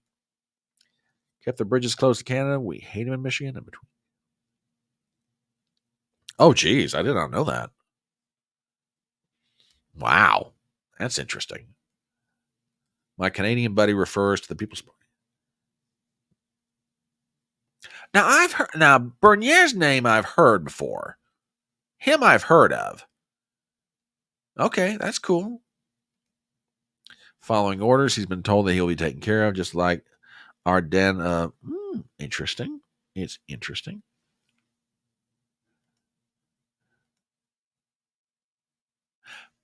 Fair is backwards. It's game of musical chairs, shifting values by destroying local markets. Good point. Oh yeah, well this is well established, very well established. So yeah, I just again, I don't want to put this. If you watch a pot of water long enough, it will percolate. It'll start to bubble, and things are starting to bubble, not just here in the US, but around the world. I think there's some fascinating things to keep an eye on going forward.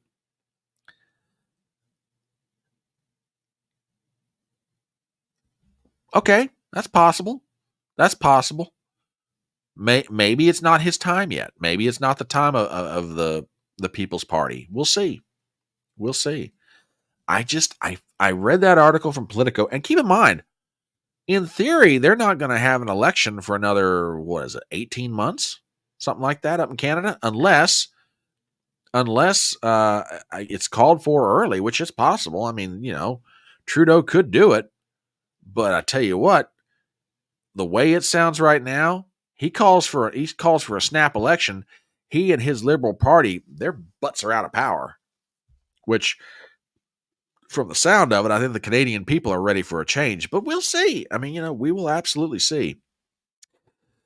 So it is about, what is it right now? 10 minutes after 9. People's Party plays along with the globalist. He has carbon. Oh, okay. Yeah, so for my friends up in Michigan and along the border, if y'all keep sharing spill the tea, because like I say, Canadian politics is not necessarily one of those things I keep an eye on. So, which I ought to get Viva on here and see what he's got to say about it all. But yeah, we'll see what happens. A lot of interesting things are happening around the world right now. A lot of interesting things. Oh, goodness. It is 10 minutes after 9. We are waiting for Donald Trump to sit down with Tim Pool to begin his 20-minute interview. And Tim is very much the showman and a very intelligent one. He did not give away Trump at the very beginning, which I was thinking that he was going to do. So as we're waiting, we're sitting here talking about some items in the news, waiting for the news to get cranked back up again tomorrow morning when we have to go back to work. Ugh. So yeah, that's where we be here. And for those of you who are stopping by, my name is Brian Tripp, and I'm the Front Porch Conservative. We are on YouTube, we're on Rumble, we're on Twitter. And if you haven't done it yet, give me a thumbs up on YouTube. Give me a thumbs up on Rumble. It really helps. And by the way, I've got to thank the folks, my followers on Rumble. And I've been getting views all over the place, and that's really kind of cool. So that's great, and it's amazing, and I thank you guys over so very much. Zippy says, easy populism equals not. Yeah, that's a good way of putting it. That's a real good way of putting it. I think easy populism could probably be better defined for Canadian politics. Anything but what Trudeau wants to do. So we'll see.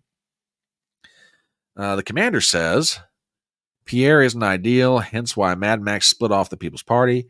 They are the biggest or second biggest minor parties, which isn't saying a lot since there are. Now, let me ask you guys a question, because for those of you who follow Canadian politics more than I do, could Poilievre and Bernier put a coalition government together, depending on how many seats are won in Parliament? I'm assuming it's a parliamentary system. So could they put together some kind of a coalition government if one party or the other does not get a majority of the seats in the Canadian Parliament? Is that the case? Much like Great Britain or other European nations around the globe. Just asking. As I say, Canadian politics is not necessarily one of those things that I necessarily follow with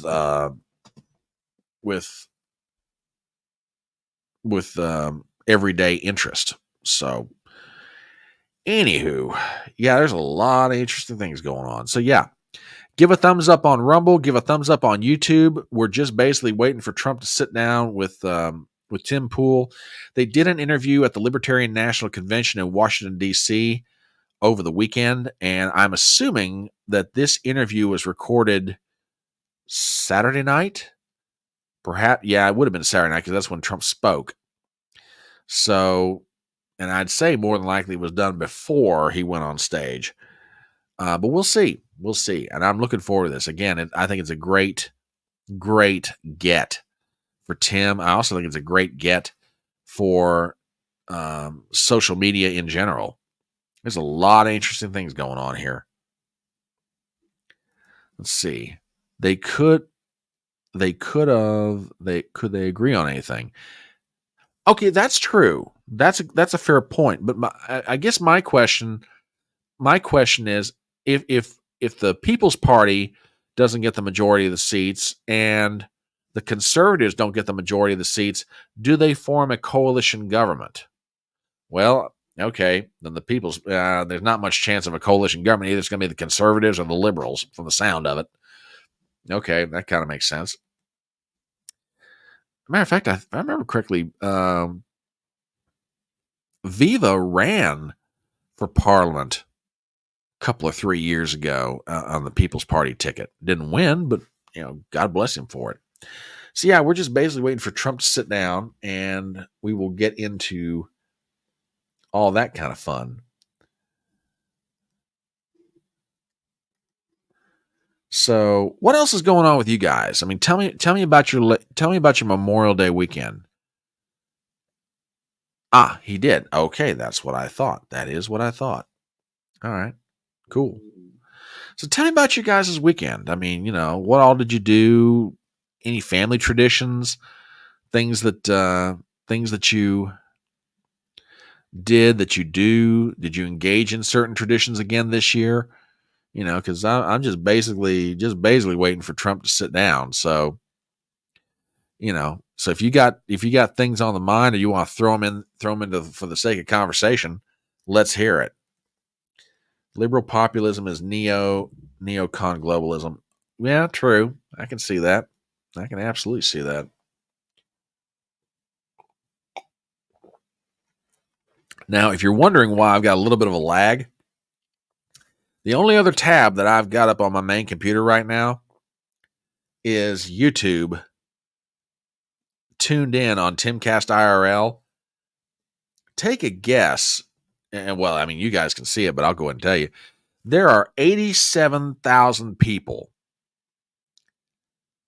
87,000 people watching Timcast IRL right now. I don't know what Tim's biggest audience is for one of his live streams, but that's just amazing. Okay. All right. I can do that. Give me a second. Here. I can probably find that real fast. Hang on a minute. One moment. Do.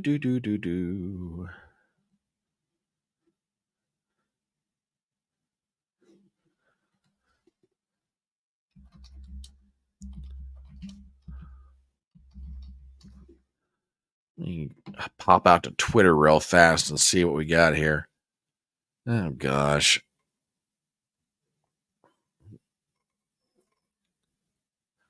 Oh, Lord. This is bad. Oh, my gosh. This is so bad. Okay, I just found it. Hang on. Let me throw this over on the other screen. Give me 1 second here. Oh, this is just horrible. So Joe Biden attended the. I think I just. Well, okay. I'll check RNC research real fast.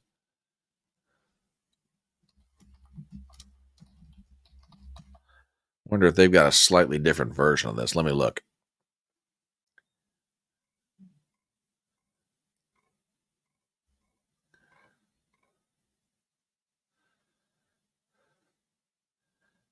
Oh, not again with him. I tell you, this guy's just awful. Yeah, we're going to have a couple of clips on this. Give me 1 second, folks. Pull enough stuff.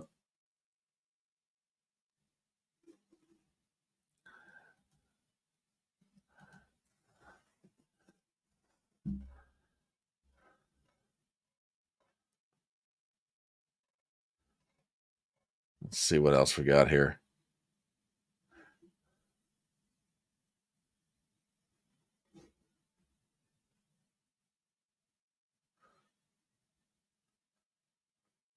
Oh goodness. I think I found the clip you're talking about, Gypsy. Yeah, I know I did now. Okay, let me find one more here. And then we'll put this thing together.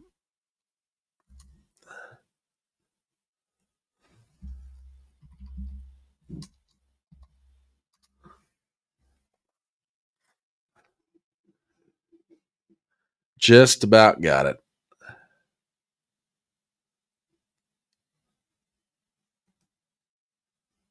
Just about got it. Hang on, folks.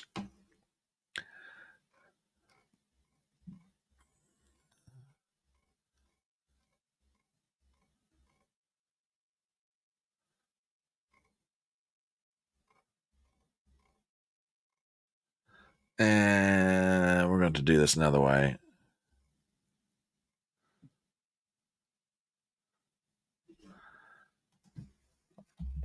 All right, I'm almost there. Sorry, folks. Probably should have had this one on the playlist tonight anyway, but that one's on me. There's only just so much of Joe Biden that one can tolerate at one time. Yeah, here we go. Here we go.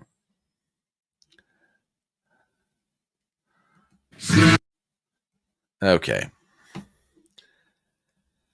Oh, goodness. So, before we slip over to this, in the Canadian parties in the Canadian Parliament, the Liberals, Conservatives, Bloc Québécois, NDP, Green Party, the Communists, and People's Party, which is one.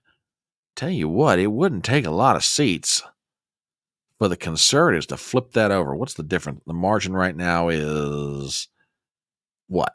38 seats? That wouldn't take a lot. That really wouldn't. Okay. All right, I think I've got this thing put together. Now, as you all are aware, every Memorial Day there is the visit to the Tomb of the Unknowns in Arlington.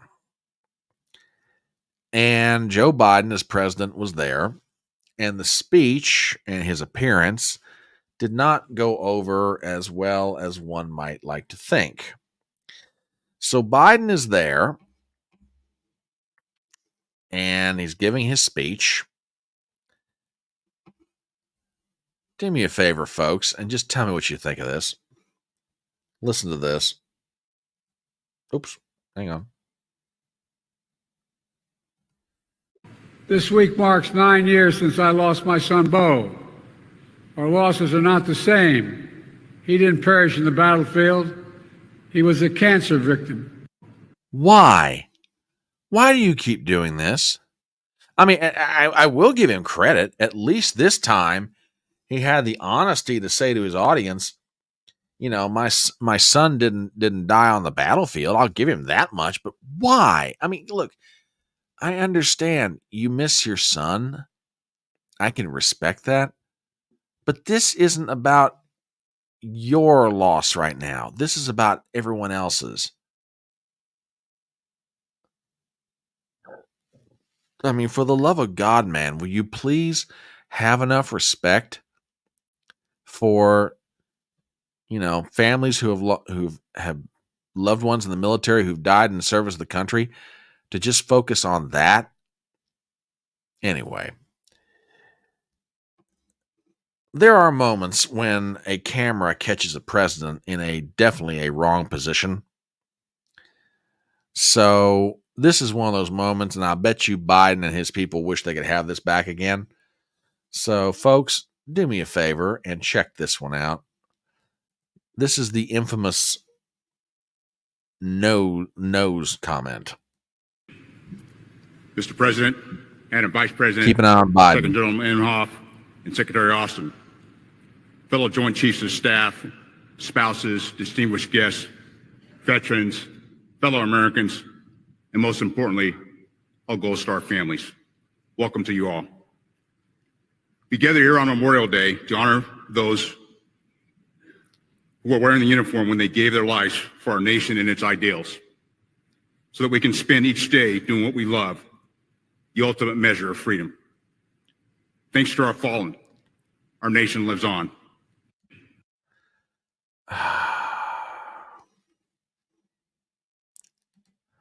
He just looks bad all the time. I know. Maybe I'm just being like way too over the top, but it just kills me. It really does. One more with Biden, and this is the one that keep an eye on this, because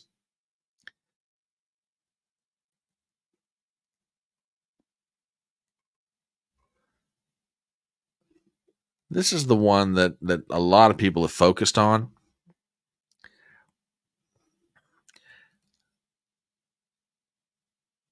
Yeah, well, yeah, okay. Yeah. Let's see what you guys are saying in chat.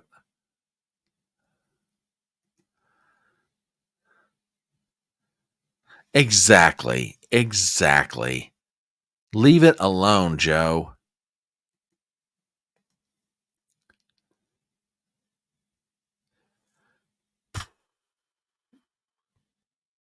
I hope you're wrong. I really do. I mean, don't get me wrong, Maddie. But man, I hope you're wrong.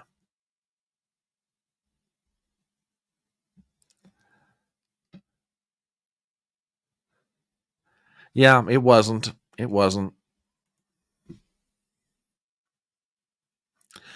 Now this is possible. No. True.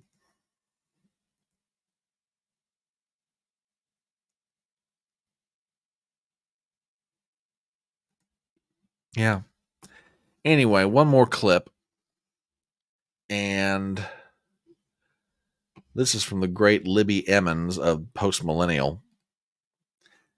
Let me pop this up a little better so y'all can see it. Check this out. Libby Emmons of the Post Millennial, and that is absolutely hysterical. Oh my gosh, that is just too funny. Oh my word. That's great. That's just great. Oh my gosh, that is just insane. That's great. That's great. Oh goodness. Ain't that the truth? Oh, ain't that the truth? So yeah, we are. Let's see. Hang on. This behavior will allow the DNC to pull some fine print stunt to usher in a savior candidate. See, this is something else that's going on. Oh, this is awful. No doubt true, but still, I mean, my God. Ugh, what a horrible idea. I want to go back to this for just a second. You know, I had thought after the State of the Union address that the Democrats had gotten over this fever dream of theirs of replacing Joe, but I'm telling you what, they keep kicking this up. They keep kicking it up. They're like, man, maybe we can still replace him before the convention. Maybe he'll resign. Guys, look, and I'm not saying this to you, my audience, because you guys are way smarter than this. But I say this to, all you Democrats and progressives out there. I'm sorry, you're stuck with him. You got what you wanted. And, I don't think they're going to replace him. I mean, I could always be surprised, but I just don't see it happening. Campaigns are too much like anything else. You build them around one candidate.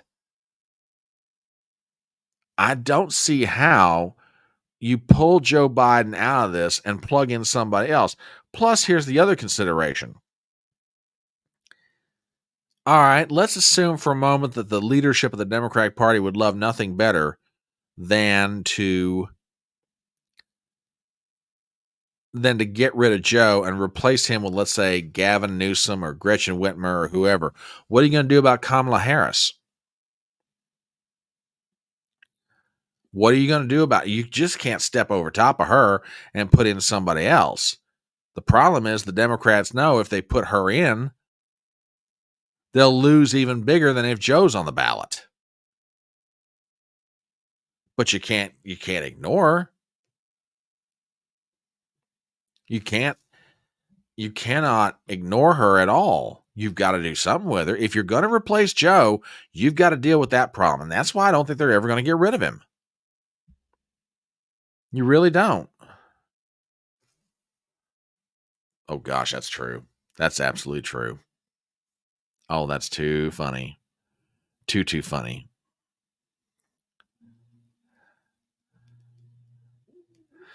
Oh goodness. Yeah, we're just basically wait. Let's see. Now, see, no. See, I disagree with this. I absolutely disagree with this. She has just as much ambition as any other Democrat politician.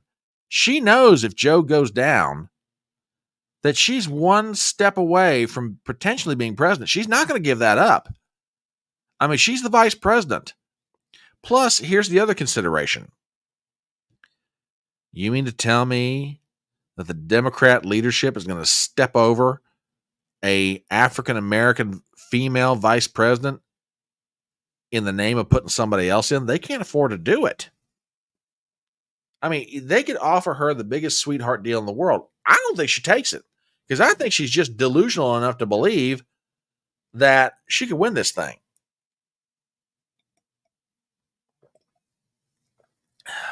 So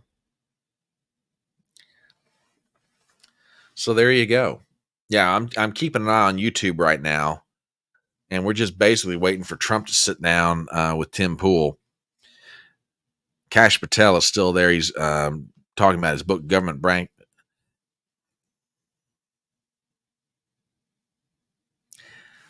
Maybe they do, but where do you put her? And again, African Americans who are supporting Joe Biden simply because of Kamala Harris being on the ticket, if the Democrats step right over top of her and put in somebody else, if you think the Democrat ticket's going to have problems with African Americans before, get ready because it'll get even worse. Okay, they've stepped away for 1 second here.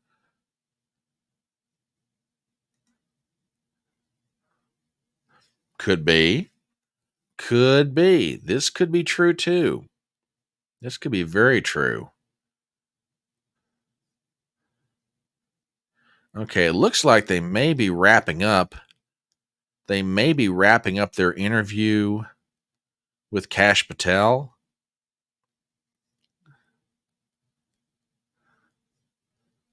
It looks like they may be about ready to bring in Trump.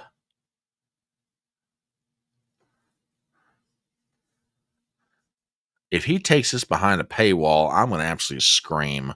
He better not do that crap. I don't think he will, but still.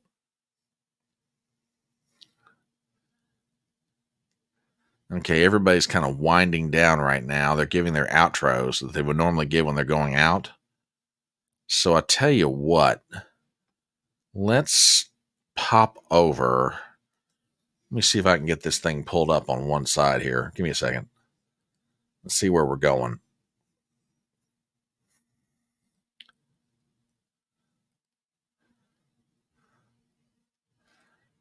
All right. I'm going to pull this up, pull me down real fast. Oh, the lag. Okay, here we go. All right, folks. I'm going to step out of the way and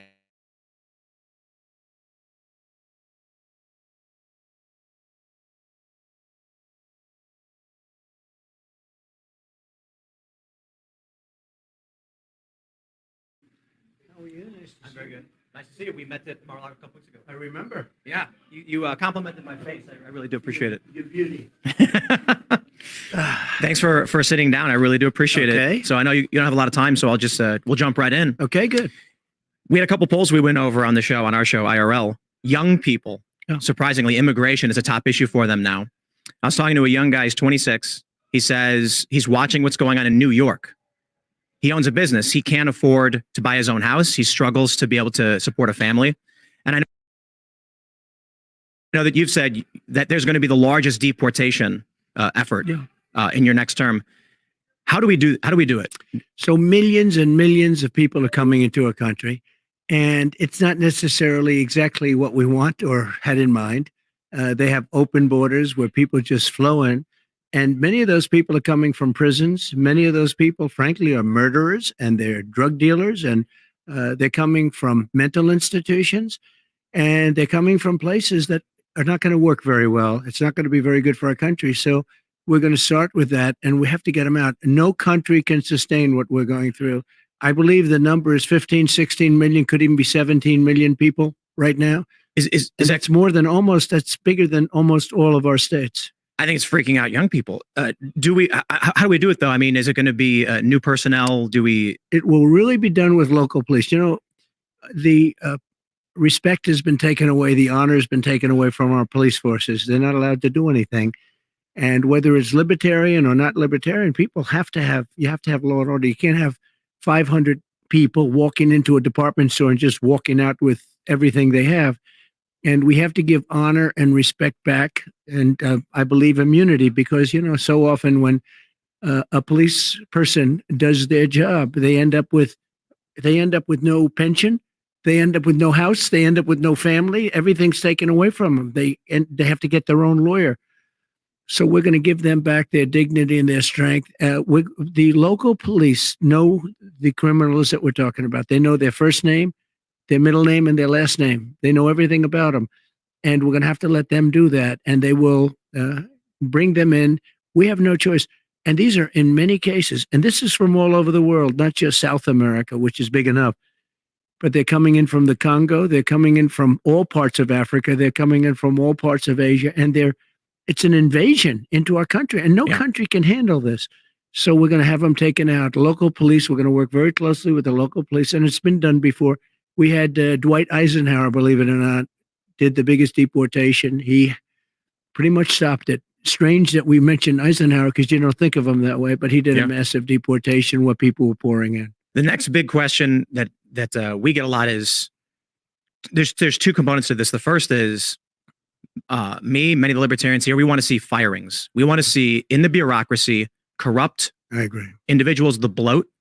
On top of that, without getting into the specifics for obvious reasons, the things that they're doing to you with the court system is not just to you. It is to me. It is to everyone who voted for you in 2020. It's true. Are we going to get some good personnel in as Attorney General, Deputy Attorney General, and in the CIA? Right. And see some prosecutions? So we had some great people because our trade numbers were fantastic. The jobs we did on trade, the jobs we did, frankly, in the military underneath the terrible television generals who were absolutely terrible. But we have incredible people. You know, we defeated ISIS, and we had no new wars because they were concerned with us. I had no wars at all. I finished off a war that we were in for 20 years, but we had no wars.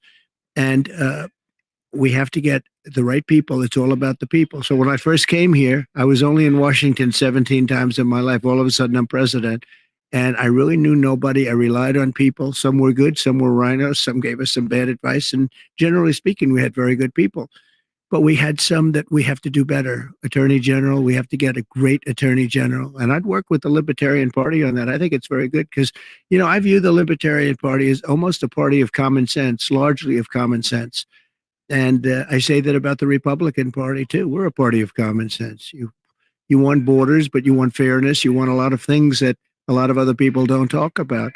So we will work with a lot of people to get the right people in. The difference is I now know sort of everybody. Yeah. And I'm not having to be relying on people that I didn't know very well and listen to their recommendations. And I think we're going to have phenomenal people. I know the people. I know the good ones, the bad ones, the weak ones, the strong ones. I think we're going to have great people. We're friends with Kash Patel. He was on the show just before you, and that gives me a lot of confidence. Yeah, Kash is fantastic. Yeah, he's an example of a good one.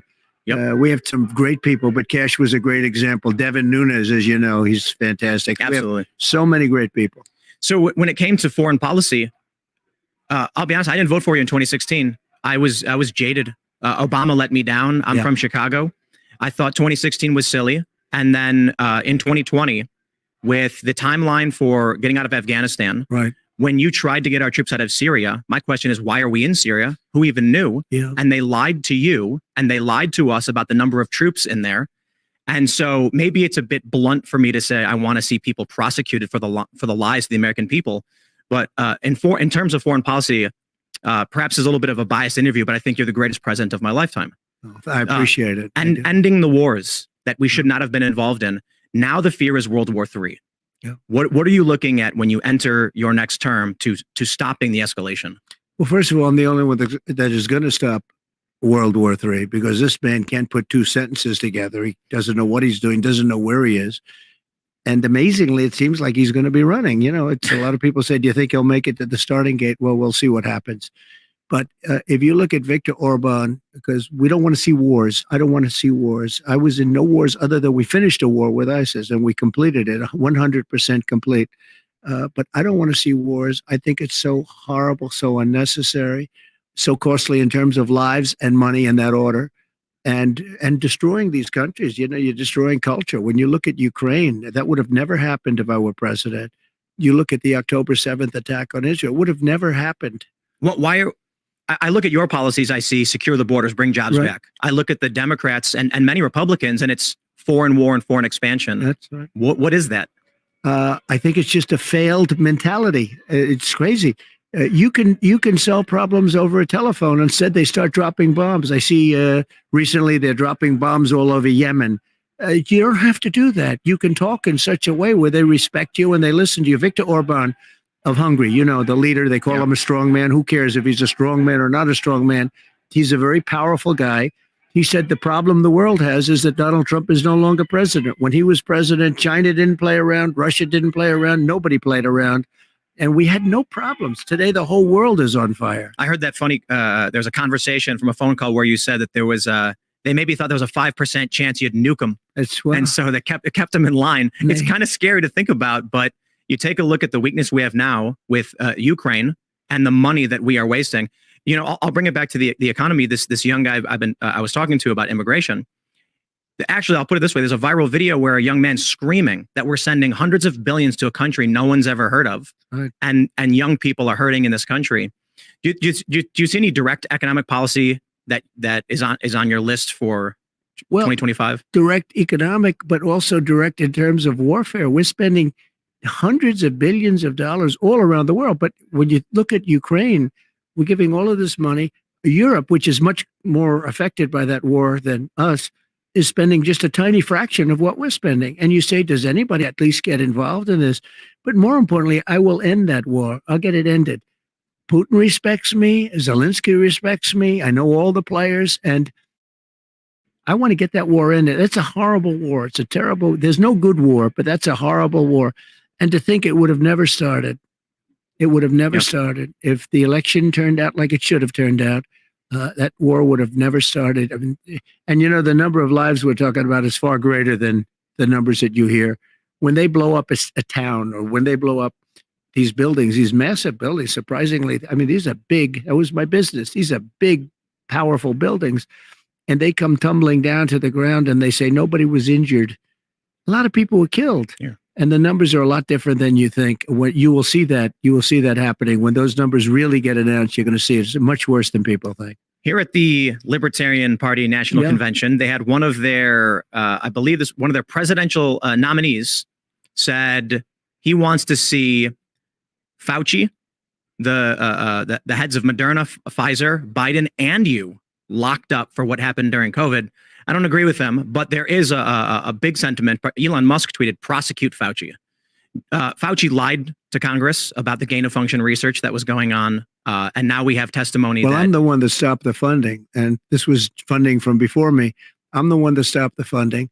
Fauci wasn't a big player in my administration like he was after I left. I mean, Biden made him the king of everything. And if you take a look at that, Fauci was not the big player with me that he was. And in fact, I did things that he didn't want to do. He wanted to keep it open to China. I said, you got to close it to China because it was all coming out of China. It was coming out of Wuhan, which I said right at the beginning. But the other thing is, and what people don't realize, I believe in federalism. I gave the power to governors. Some governors did a great job. In all cases, they were Republicans. And some, like in South Carolina, Henry McMaster, kept everything open. Others didn't. The Democrats did a bad job, very bad job. But basically, I gave that power over the states. I gave it to the governor. I gave it back to the states. And I think it's something which, when people realize that, it's something that they respect. Will there be accountability for the lying to Congress when you get to appoint your new AG, deputy AG? Yeah, and we'll take a look at statute of limitations because, the statute of limitations are quite long. And we're going to be looking at that very seriously. Yeah. I got one big question for you. So part of my family comes from Korea. Good. And you did what I think is one of the most tremendous things. You crossed the demilitarized zone into North Korea with no security as a sign of goodwill and peace with the hostile nation. And I've had people tell me it never happened. So I think people need to know about it. I'm wondering if you can just tell me how did that happen? How did it come to be? And it hasn't happened since. Yeah. And when I met with, with the handoff, you sort of meet with the previous president for a period of time. The meeting lasted for quite a while. With President Obama, you sit in the Oval Office and you talk, and the press is outside, and you talk for a little while. He said the single greatest threat we have is North Korea. And I said, have you called them? Have you tried to talk to them? Little things like that. And didn't matter what the answer was. He felt that was the single biggest threat in the world was North Korea. And as you know, there was certain hostility when I first started, and all of a sudden it boiled down to something that was very beautiful, the way it happened. And I got along with him very well. And I will say that if Hillary won that race, you would have had a nuclear war and millions of people would have been killed. And you weren't even close to that. It never happened. It was never going to happen. I got along great with him, and it just never was going to happen. Were you at all scared in any way when you crossed into an enemy country?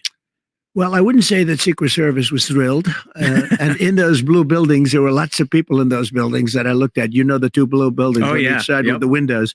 And I looked in those windows, and there were a lot of things happening in those. Someday I'll tell you about it. But no, I felt very safe. I felt my relationship with him, as you know, was very hostile. Little Rocket Man and all that. But then all of a sudden it morphed. He respected me. I respected him. And we ended up, once we got to know each other, we ended up very good. A very smart guy, very strong guy. He's the absolute leader of that country. For those that think he's not, they're wrong. And I got to know him very well. I even did a press conference. He never did a press conference before. I said, would you like to do a press conference? And we did a press conference, if you remember. And then he said, that's the end of the press conference. And boom, everybody was pretty radically thrown out. But it was a press conference, the only press conference he's ever done. I got along with him great.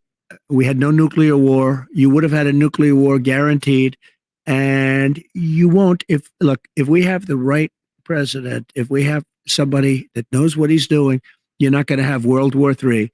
If, on the other hand, we don't, you're going to end up in World War III, and it's going to be a war like no other because of the power of weaponry. Many have actually been saying we're already in it. The Hill published a piece saying we are in World War III and Biden is losing it.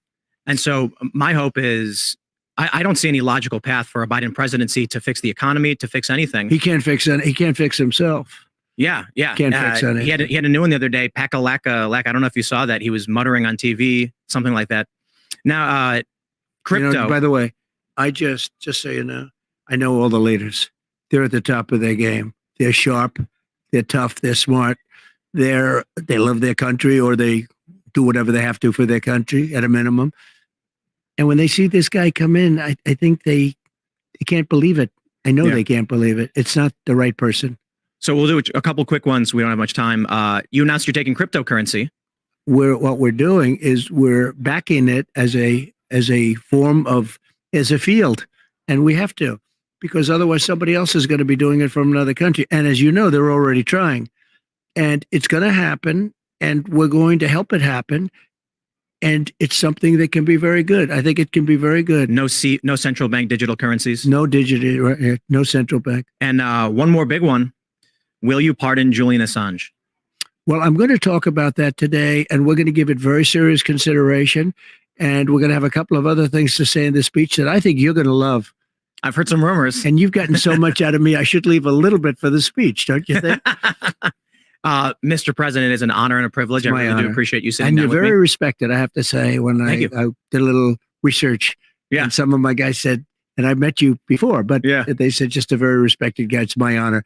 Even though we're keeping that big crowd, that's the biggest crowd they've ever had. We're keeping them waiting just for this interview. So congratulations. Thank you so much. Shall we? Thank you, my friend. Thank you. Appreciate it very much. Really appreciate it. Great. Thanks. That was fun. You got my vote. We better win. We're not going to have a country. Yeah. We're excited. Oh, thank you. Yeah, I do. We're friends with your.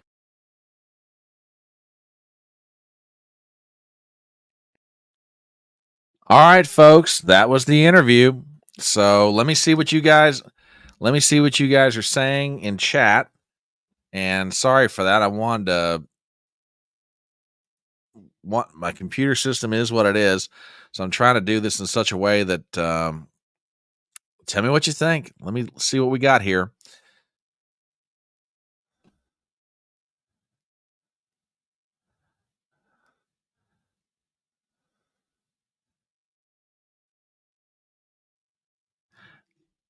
I think that is a state crime, so I don't think so. Oh, absolutely. Absolutely. Now that I agree with. I agree with that. See what else we got here. Goes on tangents. He knows his stuff, but he's ADHD. Well, Six Hexen Hammer is a creator that I absolutely respect his opinion. Likes to keep the business partners on edge. Oh, eager for the deal. Doesn't really work in debates. Okay. See what else we got here. Yeah, okay, fair enough.